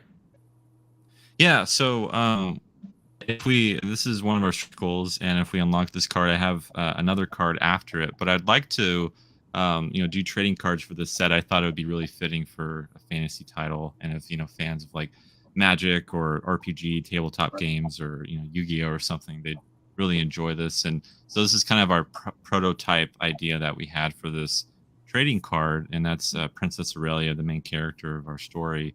And so we're just kind of playing around with the idea, and there's a little quote there, and we had like our own like attack and defense, and I hope to make more of these. It's just a matter of unlocking them. Cool. I like it. And then we have an Indie Comics bundle. So once we hit 150 backers, these 5 stories, these 5 comics are going to be sent out to each backer as a digital PDF. And then for every 25 backers that we add to the campaign after the initial 150, we'll add a book to the Indie Comics bundle. So I have quite a few other books I'm waiting to add to it. We just gotta get to that number. Cool. Very nice. The funds. Look at that, dude. He broke that down like you were in a college business course there. I mean, Jesus Christ. I'm jealous. Well, it's just, for me, it's just all about transparency, and I want everyone to know that this is all about making the book. And, it's not about getting money for myself or just trying to like steal your money. I know, some people are super cautious about crowdfunding campaigns. Definitely not as much as they used to be, but I was like just letting people know that this is what all the money, if we hit the goal, it's what it's all going to be used for, and that way you can be rest assured that like I know what it's going to be used for because I have a plan for it. So that way you can be at ease. Okay, cool. Now, this is a one-shot. Now, is there any reason why you did it as a one-shot, or is it something you're looking to maybe continue later on the line, or is this just going to be a standalone and you're done? Yeah. So it's a story that tells a beginning, middle, and end, and it's a full, complete story. And so there's a lot of there's the page that Christie was talking about. But yeah, there's a lot of world building I did for this story. And, I wanted to do a one shot because none of my other books are one shots. I mean, I have a standalone graphic novel, but Seasons and Manchild are both kind of ongoing or at least limited series that will take a while for everything to finish. And so I kind of wanted to do something that I could give anyone, and I could go, if you like this, if you enjoy this, you're going to like my other stories. And that way you don't have to worry about following a full series or, waiting for the story to end or, see if I can actually land an ending. Because I wanted to just kind of give people this and be like, this is my business card. This is what I can do. This is what I'm good at. I hope you enjoy it. But if people like it, and if we do really well with it, of course, I would love to do more with it because I have a lot of different ideas for it. But And how many pages is it? Yeah, it's going to be 38 pages, and at minimum, that's what we got. But as we've gone through the script, Marco and I have kind of improvised a few pages, and we've added a few, and really had a lot of fun with it. So we might be adding more. So your first reward, your first physical reward tier is the Fabled Offering cover. Fabled Offering number 1, cover A. It's 14 bones. Does that include the shipping, or is the shipping charged after? The shipping is charged after, but it does include the PDF. And I think I know what you're probably going to say. It might be a little too steep. But the reason why is because my previous campaigns, like for my first 2 issues of Man-Child, were about like 22 pages. And I charged 10 for those plus shipping. And so I felt like it was consistent with what I had done previously. Brother, not my place to judge how you do business. If that's what you want to charge, then go for it. You know what I mean? I will never say that. I will never say, "Oh, you're too high or you're too low." No, man, that's not my place to set those prices. Well, it's also kind of crappy too, because it's like the postal rates have gone down, but the packaging rates, like buying the packing material and stuff, have gone up. So you're like, yeah, totally. Yeah. No, I understand. Some people have talked to me about it, and it's like postal rates did technically go down. Pirate Ship's good at notifying you that, but the problem is that the packaging went up. Everything else, it's just kind of equaled out.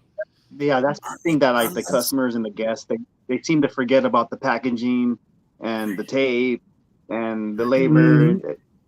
That's a whole different thing that they don't really factor in. So handling, right.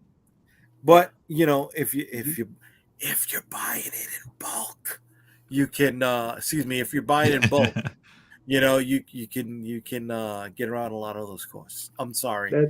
That's true. But a lot of those expenses are a real bitch. But not like this type of bitch. Another segue. Yeah, boy. There you go. All right. I'm trying to work on those damn segue things. Anyway. You get it good. Chrissy, you want me to play this? Sure. It's got a lot of bad words in it. And also, if you guys pledge, I will write the worst thank you notes ever. Nandor got them. Some people back there. They were rude, but they were thank you. Hello again. Whatever. I think you all suck. That's why I'm making another vile, disgusting, and hilarious book about a shitty character I conjured up called Demon Bitch.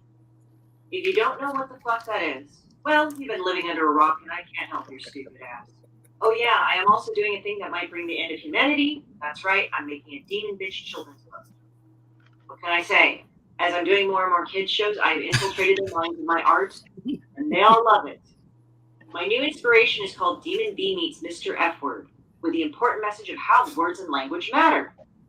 Anyway, Stephen Prince of Monster Matador fame wrote the foreword because he has kids.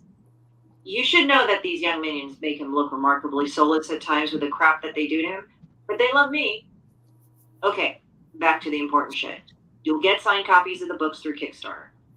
And here's the ensemble of good artists that are fucking slumming it by creating more shit for any of you glorious assholes willing to spend a little more money.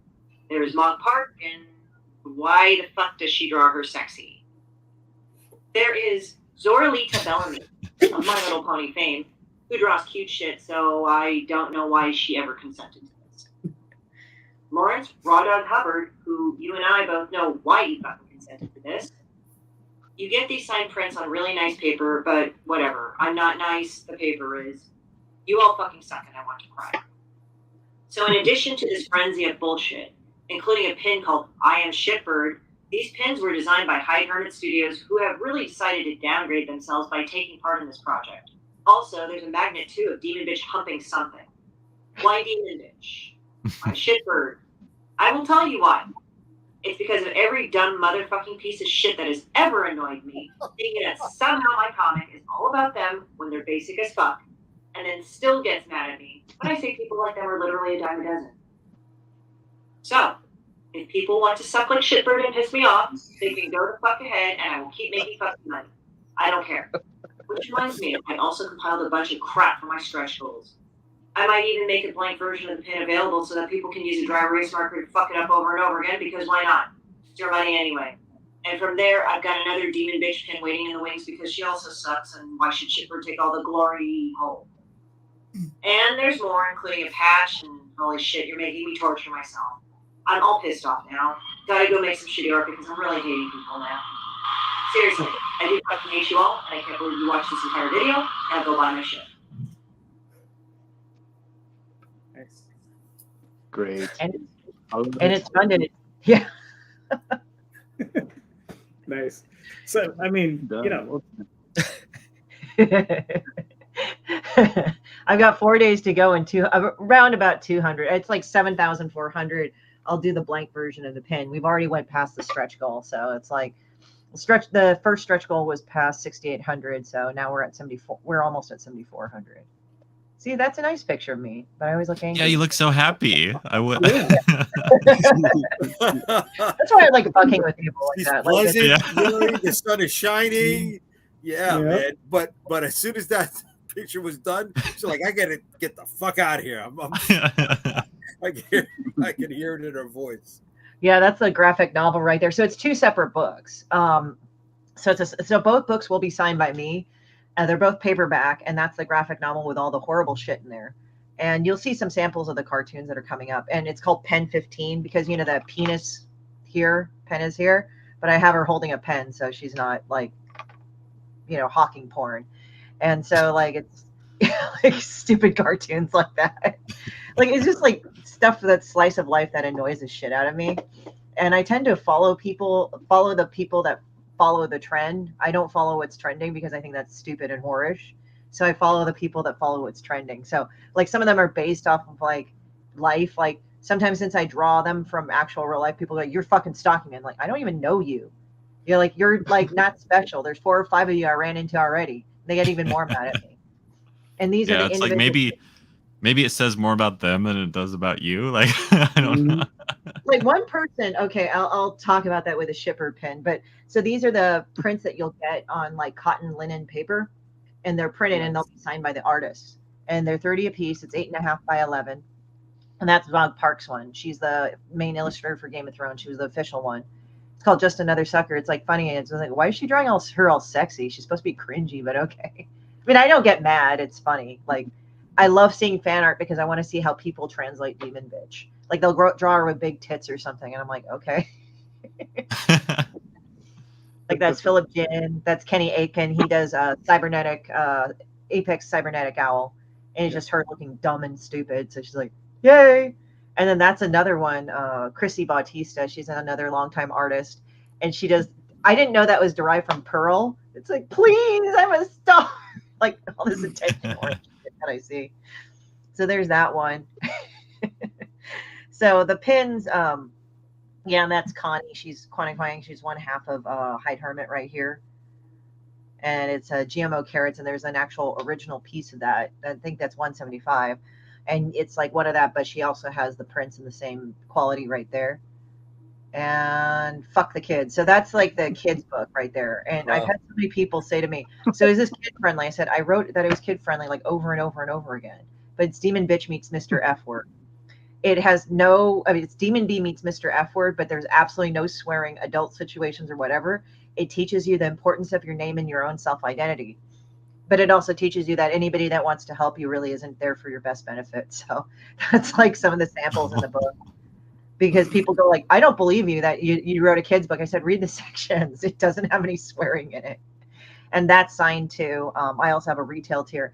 That is also, the forward is Stephen Prince down here. And, you know, it's funny. His artist, I think, is also named Marco Nandor. So they sort of have similar styles. I think he's either from Chile or Argentina. But they kind of have that like weird photo like Xerox kind of look sometimes to the art a little bit. So he does that. It looks like this is fine because his kids are torturous to him. So he tells me all sorts of shit that his kids do. It's funny. So I am shippered. So this started off because this pin was influenced by one person that came at me. They said, oh, you're stalking me because you draw her with a white bathrobe and I have a white bathrobe, so therefore I'm shippered. So my friends looked at that and we all started laughing. It's like, so she wants to be a piece of shit, right? So I just did that one. So I, like when they do the Coke like thing, like I want to give the world a Coke today, but I want everybody flash mobbing it with the I'm shippered pin. And that's one of the add-ons, Code Thick 19, that I did during the pandemic. That was for my last Kickstarter, but it's available as an add-on. Nice. Yeah, never trust a big butt and a smile. That girl is poison. Everybody should know that. And then Blenderfuck was another person. So that's not the fan art that Don Wynn drew, but for one of my books, Alcoholics and Anonymous, which is also available as one of the add-ons, and I sign all the paperbacks. What happened is that another person got mad and thought it was about them. So they sent it to me and they told me I should go get fucked by a blender. So of course I sent that to him because my self-esteem was like really sad. So he drew this whole thing of her humping a blender. So I decided to make it into a magnet. So that's the Hello, I'm Demon Bitch. And then the Hello, I'm and it's blank. And they're available in patches and stickers as well on top of acrylic pens. And then on top of that, I have bonus stuff. I have Turner Family Terrors. I did a C. I did like a variant C for Rob Krisich's Kickstarter. It's over now, but we also did a collaborative print together. If we back both if they back the digital and or physical on both of our campaigns. And then there's free reading shit. So I also like did a whole thing. I don't know if I asked you, Nandor. I think I did, but it was like stuff of PDFs from old people's old work, so they could be funneled to the Kickstarter. I've got Daphne's up there. So, because she's done in the Unicorn Viking Slut, that type of shit. So I just said it's not safe for everybody. That's Stephen Prince's stuff. It's like usually like PDF #1. It's not in a current campaign. So they can have a read once it's funded. We have Carissa Grant's Redemption, Chapter 1. And I add to the list. There's Beowulf, right? Grant Lankard. I'll be on a show tomorrow. And Chris Mancini, he's actually finishing up his campaign. So go over there and support it too. He's almost funded. And that closes at midnight. And then there's Tragedy by Philip Russert. So I have cross-pollinating all over the place because Demon Bitch is a whore. And then there's Super Heresies by Joseph Dweese. He's wonderful. We tell each other we hate each other very much all the time. And then the Blazing Blade of Frankenstein. Oh my God. By Clay Adams. There we go on that too. And so I just cross-pollinate, like kind of like I help people, like I go ahead, other than updates, I offer that on there. And the Madness Comic Network, they're doing a Roku channel funding. So just check that out there. And Risks and Challenges, I've had a pretty high fulfillment rate on Kickstarter. It's like 90 something, high 90s. The only times I've never been able to fulfill it is like when I've asked the person for the address after I've sent the survey out and they don't answer me. Yeah. I have that. I mean, it's cool that they drop money, but it's like, I want to send you stuff, but that's only happened once. Right. But I always try to contact the person directly if I don't get it. Yeah, that happens all the time. Yeah, Daphne, like we'll be on, like we've had a couple instances where we've been contacting people for a couple of years. They're like, "Do you want it now?" Because we've had one guy, he'll back like 4 or 5 campaigns and never send us his information, and then like on the 6th one, he'll be like, "Hey," and then we'll be like, "Sure," and then we send him all the stuff. Hey, you know what? There was one where. Oh, go on. Sorry, I'm sorry, Noel. I didn't catch you. I apologize. No, it's okay. It's okay. I'm just saying that we've had that too. That same experience with me and Jason. And one time we had to track the person down because we want to give everybody their stuff, but we're not a warehouse, so we kind of like after 3 or 4 years we kind of just call it quits. But one time I had to track down somebody on Facebook, and I actually found him, and he was pretty pleased. He was like, "There was no way for us to contact you." I was like, "There's a contact button on Kickstarter, just letting them know that you could just contact us on Kickstarter." So yeah, it's weird. I emailed and all of that stuff, and I still got I got one guy like Calderon who keeps backing. He's done about 5 of them, but he's never fulfilled the survey and he's never answered the emails or anything. And I'm like, dude, I want to send you a merch. Yeah. But it's like I sign all the books, I personalize them. So it's like there's that. I have a retail option for people to send it directly, but I can't sign it because it'll be from directly to the printer to there. And knowing the high cost of shipping in general, I just say like, look, if you're local, because I'm in the LA area, if you're local, I will be happy to go over there and do a signing and whatever. And they're like, oh, okay, cool. Like, or whatever. Like, they're cool about it. But yeah, it's just like, I'm happy how the campaign ran. Like, looking back at it, I think it was run really well. Overall, it was a pretty smooth campaign compared to my other campaigns where I probably neurotically got more white hairs in my head than I'd like to show. But it was actually pretty even. But you kind of do that postmortem after the campaign, to be honest, because every one of them is different. Oh yeah, but listen, I mean, you're doing great. You funded. You're 7,200. I mean, you got 4 more days. I mean, shit. Yeah, you're doing great. Yeah, I'm happy about it. And I mean, I got funded, like, it's on Kickstarter projects we love. And it's funny because when I hit them up, they go, "Oh yeah, our team is really familiar with you." I'm like, "Oh shit." It's like one of my go on, sorry. Apologize. No, go ahead. Well, one of my books, actually, it was during COVID, and I did actually make fun of COVID at that time. Just like I was just making fucked up jokes and stuff, not like bad jokes, but just like, and I didn't take any one side. I just observing everybody through my television, through my computer screen, going, "Wow, you all are fucked up."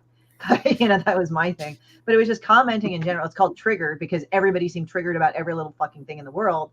And it was funny because, like, I thought I would get banned because, like, I heard rumors, like, you mentioned anything about COVID on Kickstarter, you would get your ass banned.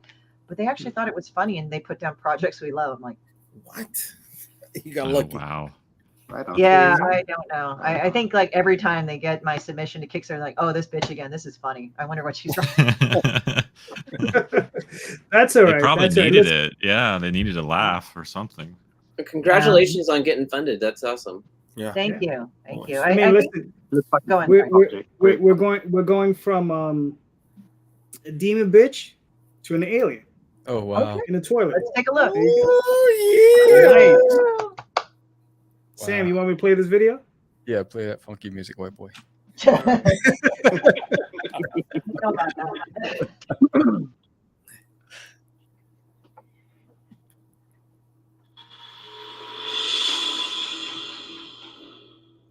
There are many faces to this game, but no matter how many persona, no matter how many costumes, you think you know, but you really don't. Because there can only be one. And all those masks are there to protect you. For the world is not ready for the one true alien. Duty from Uranus. Collect the entire series, now available on Kickstarter. Pledge today. I am your worst nightmare. Believe that. I bet he's getting food. Nice. Yes, that's my little friend, my little green friend. This is truly all ages. No profanity. But yeah, so this is Duty. This is book number 6.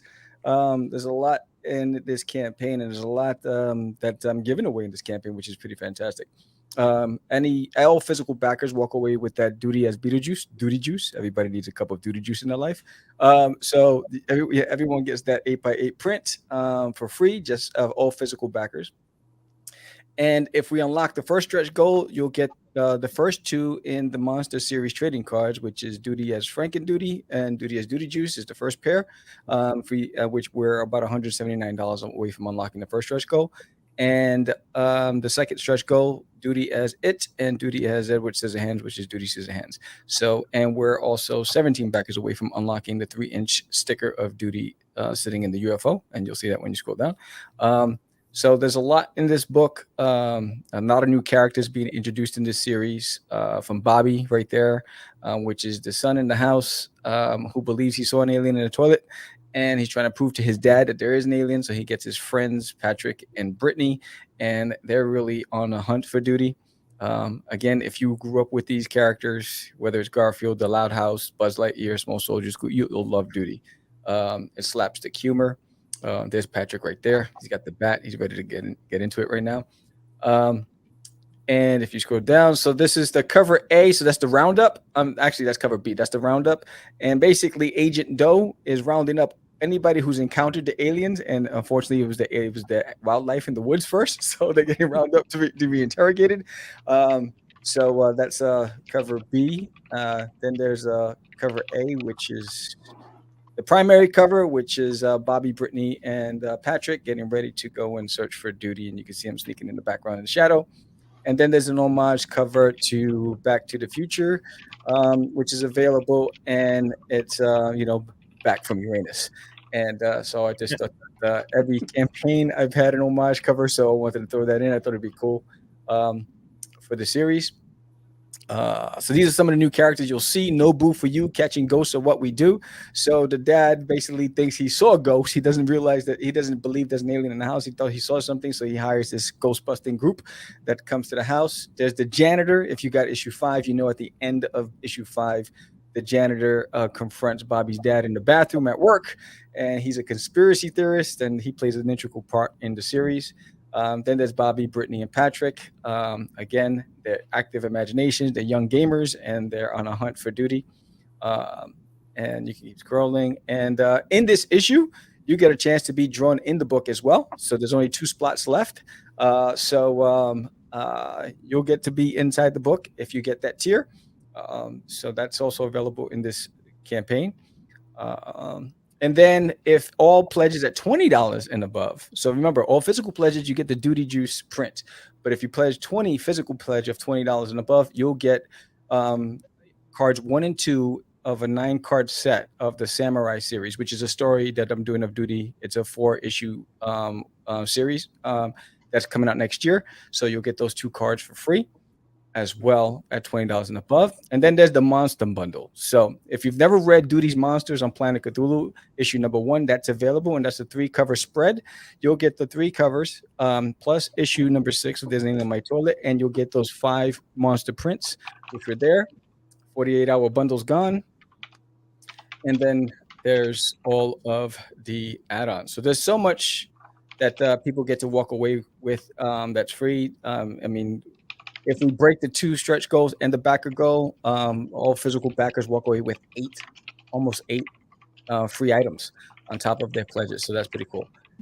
So every cover and every issue, all the back issues are available. And some of the variant covers are also available in this Kickstarter as well as add-ons. You keep scrolling down. So also the graphic novel, the first volume number 1 is available also as a tier, which it has all issues 1 through 5 in it. And let's see. So that's the tier where you get to be drawn into the book. So you'll get the 2 covers and a print and yourself drawn into the book. And then you have the add-ons. And the add-ons basically, if you missed any of the previous issues and you want the single issues, you can get all of them. And the add-ons. Now, what's the Chihuahua's deal? His name is Herman. He's in the house. He thinks Tootie's a talking jalapeno, so he's trying to get at Tootie. So, so there's a lot happening. There's layers. There's layers. There's layers to this. So that's all available. And then the variant covers. So the Rambo cover that you see coming up, that's the most popular cover. And then there's the Matrix cover from issue number 1. That's also available. Then there's the variant from issue number 2. These are all the variants right now from the issues. The variant for issue 3. That was The Shining. Here's Johnny. So here's Duty. That was an homage to Sergeant Rock, that cover for issue 4. And then there's the print bundle, which is Duty as Inspector Gadget, as Dugamel, as Mario Brothers, Duty and Friends, a whole bunch of stuff. And then Duty's also a comic strip published by a kid in a comic. So issues 2 and issues 3 of Go back to the Duty arms for a second. Roll up. Why is that the first time I've seen that? That is money. Because you haven't watched my art channels. Yeah, I don't. Oh God, that is hilarious, kid. All right. Yeah. So Duty is the ultimate cosplayer. And, and so basically, it started out when I wrote the series. If you read issue number 2, when he gets attacked by ants, he gets knocked out. He imagines himself as a samurai, and that's what spawned Duty becoming the ultimate cosplayer. Then when I created the art channel, I'd get requests when people say, "Can you draw Duty as? Can you draw Duty as?" So I created an Instagram page Duty as, where I put all the different variations of Duty. And then Duty is also a comic strip. So if you like comic strips, A Kid in a Comic publishes this amazing comic strip newspaper that's available to be distributed to your home and at bookstores. And if your bookstore in your neighborhood doesn't have it, just have them reach out to them. But you can get the second and third edition on this website. There's only 5 available of each there as well. So that's also there. And then again, if we get to 50 backers, they'll get the 3-inch sticker, which is a really big sticker.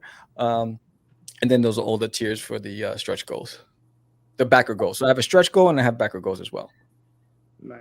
And then the stretch goals, the first set is the Monster series, and we're very close to unlocking that one. And then we got a bunch of other stuff. Then I have a big poster print of the Duty as all the characters on one big poster, so you can have it as everything in there. And then if we get that, that's aspirational. We get there. Everyone will get. If we unlock this tier, you'll get the director's cut behind the scenes development of the samurai story that I'm working on with Duty. Nice. Who's this guy? That's a stud.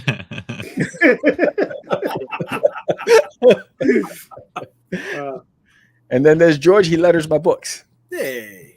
There you go. And he's also the co-host on the Catch the Craze. And then I held an art contest back in July and August, and every one of the submissions are going to be featured in the book, as well as the grand prize. So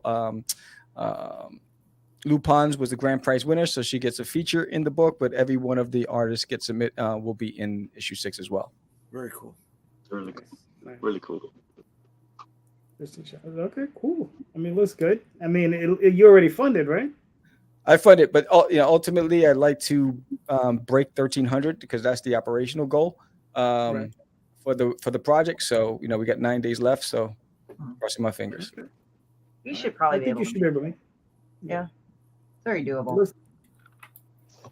That's hilarious. All right, now hold on. We got one sucker. I mean, holy shit! Yeah, Why are you gonna talk about yourself like that? Well, listen. I mean, look. You know what? Just for that, talk to me, Jay. Oh, you want me to play your video? Oh, that's right. You Play the video. Play the video. That's the video. Play the video. Play the video for Jason. I thought you had a trailer. Yeah. Play it for Jason so you can see it. There you go. Play it. Hit the button. Hit the button. So talk to So me, New York Jay. versus the World is my take on the zombie apocalypse here in New York City. I always had a problem with them saying that New Yorkers cannot survive the zombie apocalypse. I have a chip on my shoulder that says fuck that. And the idea behind it is that once things go down here in the city, they flood the tunnels and they blow the bridges. Nothing comes in and nothing goes out. It takes them about 15 years to clean out the city. Once they do, they start to let other survivors in. Oh, I'm sorry, Jay. I reached the bottom of the campaign. You're done. Right? I was really flowing in the pitch. I was really flowing with the pitch, bro. Come on, bro. Shit. This is what you get for giving me shit, sir. There you go. Oh, yes. Listen, I know people that deliver your mail, kid. No, you don't. We're all like clowning each other. This is great. So what happens is in my opinion, every great zombie story has an underlying subtext, right? The very first zombie movie we saw, Day of the Dead, dealt with racism. Then you went on, they were stuck in a mall and dealt with commercialism. Here we're dealing with, I guess, xenophobia. What happens to the people who are trying to keep their family safe on one side of the wall, and you have people who are on the other side of the wall looking to try to keep their family safe. And you wrap all of that up into a nice zombie package. Each issue is standalone. The main character is New York City, and we're out there, we're having fun. If you hate New Yorkers, well, you can watch us get eaten alive by the zombies out there. If you like New Yorkers, you can see us try to survive the zombie apocalypse. So it's a win-win for everybody over here. Issue 1, 2, and 3 are part of this package. Issues 1 and 2 are 24 pages. This is 28-page story. It is in black and white. And Again, it deals with a different part of the city. One of my I guess secret ingredients has been my catalog. I've been making comic books for quite a while, and we've built a nice little catalog that's helped us out. So if you want to just purchase the digital bundle, you'll be saving money on that. You're saving about 20 something bucks on that, right? Because we got about 28, 29 books, $3 a pop. You're saving on that. Then you can also pick up those books individually in print in the add-on section. So then you also have 2 shirts that are also part of the campaign, shirts A and shirt B. Shirt A is our variant cover. And then we have the enamel pin, which is right here on my hat. It is 1.5 inches long. It is a hard enamel pin. There's 2 posts on it. These bad boys did very well for us at New York Comic Con, so we're just adding them to the campaign. They are add-ons, so you won't find anything out there with them in a package. Then one of the cool things I've been doing for the last 3 or 4 campaigns is rewarding anyone who has backed us on a previous campaign. We don't have frequent flyer miles. We don't have the punch card to get you that 7th coffee for free. But any other campaign that you have supported from us, if you come back, doesn't matter which one, you will get a holochrome trading card added to your reward for free 99. No extra charge applied to this at all. What you got to do is become a returning backer, and there's only for physical backers, not for digital folks. I'm sorry. Then we just go into the rest of this, which is our creative team that's involved in the campaign, and then you have what the story is about, what's in the book, how is it going to be coming to you, why are we choosing Kickstarter, the usual rigmarole, and our risks and challenges. So we just launched last night. We're looking to hit $2,500. We're running a 3-week campaign, and from the second I launch, my sphincter has been tightened up. So that's where I'm at. That's where I'm at, folks. Well, that's a perpetual thing for you. So no, I flow very well. So for it to tighten up on the campaign, I'm worried about what tomorrow's meals are going to look like. But that's it. It's a zombie tale. No superheroes. It's disconnected from the rest of the catalog, and each issue is standalone. So you can get the whole thing. The main character is New York City. That's all you really need to know. All right, very cool. Look, I mean, you're 45. You got 20 days ago, so I don't see any reason why you're not. You're gonna be no problem, so. Let the sweating begin. Well, I mean, listen, join the rest of us. That's how it is. Yeah. Sam, real quick, what's your question? My question is, this game that we're in is not for the weak of heart, right? And there's a lot of ups and downs and successes and failures. What is the biggest learning throughout your journey that has either encouraged you or really strengthened your commitment to why you're doing this? I like that. All right, Nandor, you're first. You're up. All right, so it kind of piggybacks off what was kind of said earlier at the top of the show when it comes to how you deal with distractions. But like I find that art motivates me and art inspires me to keep going. And like when I watch a really great film or read a really good comic or listen to a really good song, it reminds me of why I'm doing what I'm doing. And that helps me to keep the pace and keep my focus. And I need those things to, like I said, remind me of like, why am I so committed to doing these books and these campaigns and, spending my weekends at conventions and sacrificing evenings where I could be with friends or family or whatever, and I'm working on my art, my stories, and it's like it all goes back to remembering the stories and the things that have molded me and that have made me who I am. And there's nothing else that I would rather be doing, and there's nothing else that I would rather be giving the world and sharing with the world. And so that's really how I look at it and how I keep going. Nice. Noel, what keeps you going? Let's see.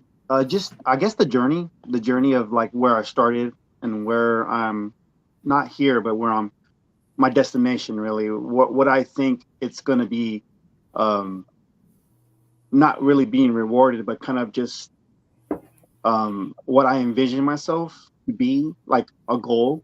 And then when I hit that goal, move on to the next goal. But it's all about my self-confidence as an artist.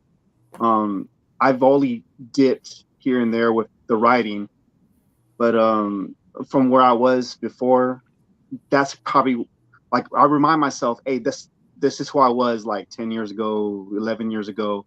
And where I'm at right now is like leaps and bounds, with the team that I'm with. They really encourage me, the community that I'm surrounded by, including everybody here on this panel. It really kind of drives me to be where I expect myself to be, like in 5 years, 7 years, 10 years. So looking back really, and kind of just looking at the journey really. Cool. Christie? I don't know. It's like I want to see how far I can go. I kind of have goals and I have like things that I want to do. I don't want to be like, I have big dreams and stuff, because I don't really like talking about what I want to do, because then you kind of be this person that you talk about all the shit that you want to do, but you don't do it. Right. That's why it's like sometimes with certain things past a certain point, I'm very hesitant to talk about, just because then I won't focus on doing it. I'll just talk about it. And I've seen so many people go like, I'm going to go do this and I'm going to go do this. I'm going to have a 5-year plan. I'm like, I just want to be like drawing comics, make my mark in the world, I guess, and do what I want to do, doing what I love, and be really good at it. And I guess that's simple enough for me as it is. I want to live my life to how I want to live it. Pretty much that's the best way I could say it. With as little bullshit as possible. I think we can all agree with that. And again, it's like, I kind of want to just be known for what I do and known for the work I do in a good way. I don't think I'm doing stupid shit to make it be done in a bad way. But at the same time, it's like, I want to kind of live my life pretty fearlessly. So, kind of have to hit that balance, like where people think living your life fearlessly is like going around saying stupid shit all the time to people and starting fights. It's like, no, that's not it. But that's not how it works. But like just doing what you need to do. Like I put up like a cartoon of Demon Bitch, and it actually pissed some people off, which was kind of surprising because I was making fun of like some girls I used to know. And a bunch of guys got really mad at me, which was hilarious. I'm like, but it was kind of funny. But you have to take it with humor and a grain of salt. It's like, I'm not upset about it. It's like, whatever, I don't need to explain myself on that. I mean, if people want clarification, I get it, and sometimes a joke doesn't hit, but other than that, I just kind of want to live my life the way how I want to live it and move forward with that, however that works out. So. Cool. Jason? So I think it's been always the same thing for me. This is is create something you love, create work, create the comic book, put it out there, and then when you have an audience or a fan that comes up to you and tells you, "Oh my gosh, I love this. This is so incredible." It's suddenly you're like, "Oh my gosh, someone else likes it. This is awesome." Because you can sell books and everything, and that's cool. But when I hear someone actually coming back and saying that they read it and they love it, and now they're their fan, when's the next one coming out? That's what motivates me to put the next one out or get started on the next one. Is you get that motivation. All of a sudden you're pumped up. You got the energy. You're like, okay, let's do another one. Let's do this. So that's always been the thing that really drives me. And I think that's probably something that I kind of miss with the conventions is getting that one-on-one feedback or seeing that excited fan running up to you. That, you know, that's something I do miss from that. But the thing that's changed from not doing the conventions and doing more of the campaigns and coming on shows like yours is meeting all of these amazing comic book creators. And that's something that's motivating me now, is just meeting so many other creators and watching them do these things, putting their work out, having them be excited about their works. That makes me excited about doing my thing. And like I said, you know, just like Sam was saying, I'll be listening to these shows while I'm working, and it keeps me going. It motivates me to pump out my work. I'm like hearing these people talking about, yeah, I just did this campaign, I did great, and now we're shipping stuff out. I'm like, yeah, I gotta get mine done. I want to get my campaign out. I want to ship my work out. So those are the two main motivations I think that keep me going through this process. Yeah. Cool. Mr. J. I like Jason's answer. I want to add to it. Because he's hitting on all the things that drive me as well. One more thing that they do is when they come back after reading the story, when they find layers in the story or associations that I'm just like, wait, yeah, you like that? I wrote that, right? I didn't know I wrote that, but I wrote that. Yeah, and you're finding things that I didn't know I even was consciously putting in there, but it's in there, or it sparks you to drive things down that road, right? And that's the thing. Once that creative imagination gets sparked, you're like opening up different pathways, right? And it greases the wheels. You're like, yeah, I can't wait to do this. I can't wait to do that. And this meeting you folk. There's a lot of people I never would have met ever if it weren't for comic books. Mm-hmm. So I'm taking that. Cool. Sam, hold on. Ask the question one more time. I want to make sure I heard it correct. The question is, with everything that you've learned, what was the biggest lesson that has reinforced your commitment to what you're doing? Interesting. I would say challenge, right? Because I think for me, obviously it's creating the work and producing the work, but I think one of the things that I look forward to and I hate at the same time is being challenged, right? Nobody likes being, stared in the face by the bleak reality of being challenged, right? But we have to confront that, whether it be writing a new story, dealing with a new campaign, just having difficulties, right? And even though, those difficulties, it's sometimes hard to deal with, whether it be mentally, physically, financially, whatever, when you overcome them, right? It's like one of those things like, all right, I did it again. Yeah. All right, let's go after the next one. Yeah. Right. Yeah. And that for me is one of those motivating factors. It's just knowing that I can overcome and continue to overcome, and it's, sometimes I gripe and moan about it, but it's one of those things that keeps me going. So yourself, sir? For me, leaving comics for 10 years, there was a big void. There's a big void, and I remember when I went as a spectator, like I think it was like 6 years into me being out of the game, and I was at the New York Comic Con as a spectator, and I felt like a fish out of water. It felt awkward, and I didn't like that feeling, and I felt like I was watching a world that I should be playing and pass me by. And that was, for me, it was like, if there's nothing else that I do, no matter what happens, I have to finish what I started, and I have to put my best foot forward, because this is what I love, and I've been telling stories since I was a kid. If you grew up with me, you knew that I had an active imagination, and so I just, life takes you in different directions, and on one hand, I'm a senior executive, and there's obligations and all this other stuff, and I try to make sure I stay in touch with my inner child, which is why I create Duty, and I love slapstick humor, and I love just good old fun. But I have a story to tell, and I want to tell it, and so my commitment is to making sure that when I go, I have no regrets. I did it. I showed up. I put my best foot forward, and whatever happens, happens. All right, cool. Very nice. Well, ladies, gentlemen, we've made it to the end of the show. It's been 2 hours. So, Christie, let's start with you. Please let us know where they can find you and your work. Well, you can find me on the Linktree at horrortourstudios.com, or you can do www.horrortourstudios.com. You can also go find it on the Kickstarter, go on that first. But you can also find me on Facebook, Twitter, actually X now, Instagram under Horror Tour Studios as well. And if you click on the Linktree that I have for Horror Tour Studios, you can find all those.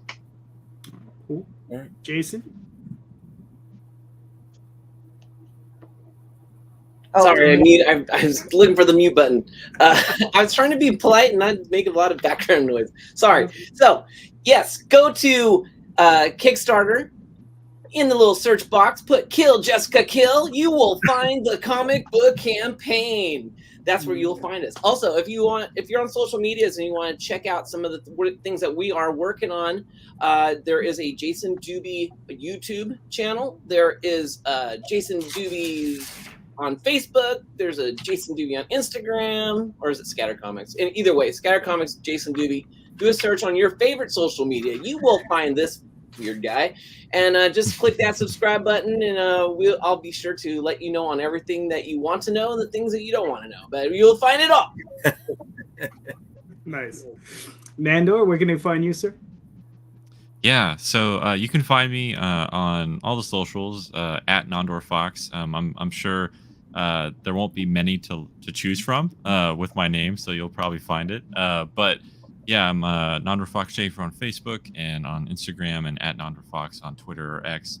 And then I also have a YouTube channel. It's called Foxhole Comics, and I do video essays on comics I'm reading and things that interest me. And I do some live streams as well. And then I also have a newsletter, foxholecomics.substack.com. You can read my newsletters. I send one out every month, and I also send out if there's any updates on current projects or things that I'm working on. And yeah, go check out the Fabled Offering on Kickstarter. And that voice will also lead you to doing audio dramas and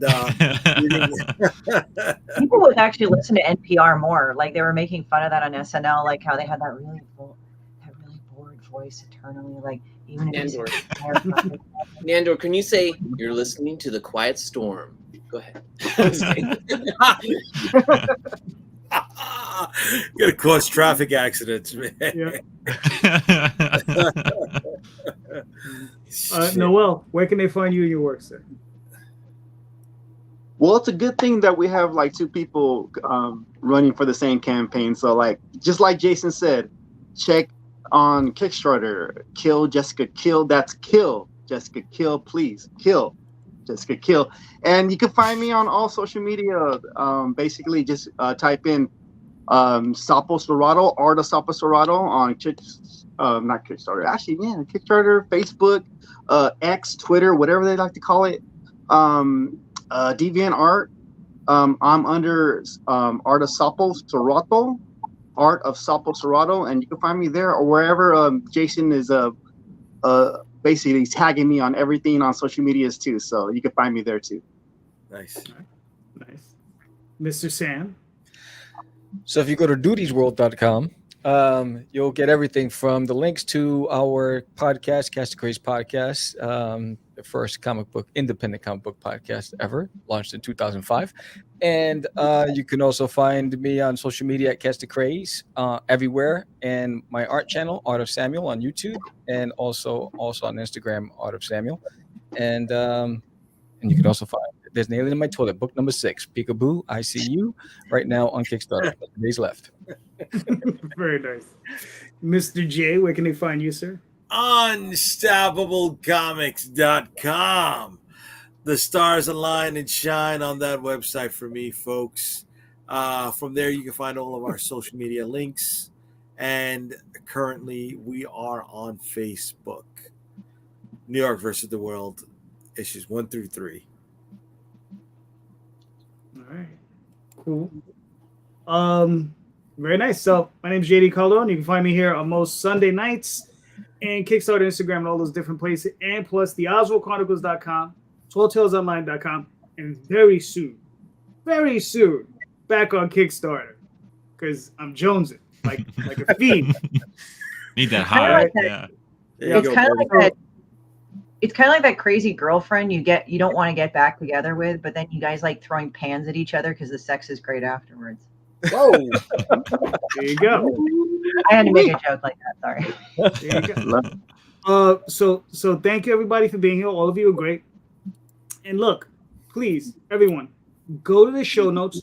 Check out all of these campaigns. They're all in the show notes. You can click on those links. Pick up some books. All of these books are worthy of your dollars. They're awesome books. All right. So go pick them up, and go get them now, man. Because you're only here for a short while. So go get them now. So thank you so much, everybody. And just remember, buy more indie comics, especially ours. Have a good night, guys. Peace. Thank you. Good night, everybody. Peace. Right. You guys. Bye. Yeah, now just remember, Jay, smile, because I'm not putting up that little thing at the end.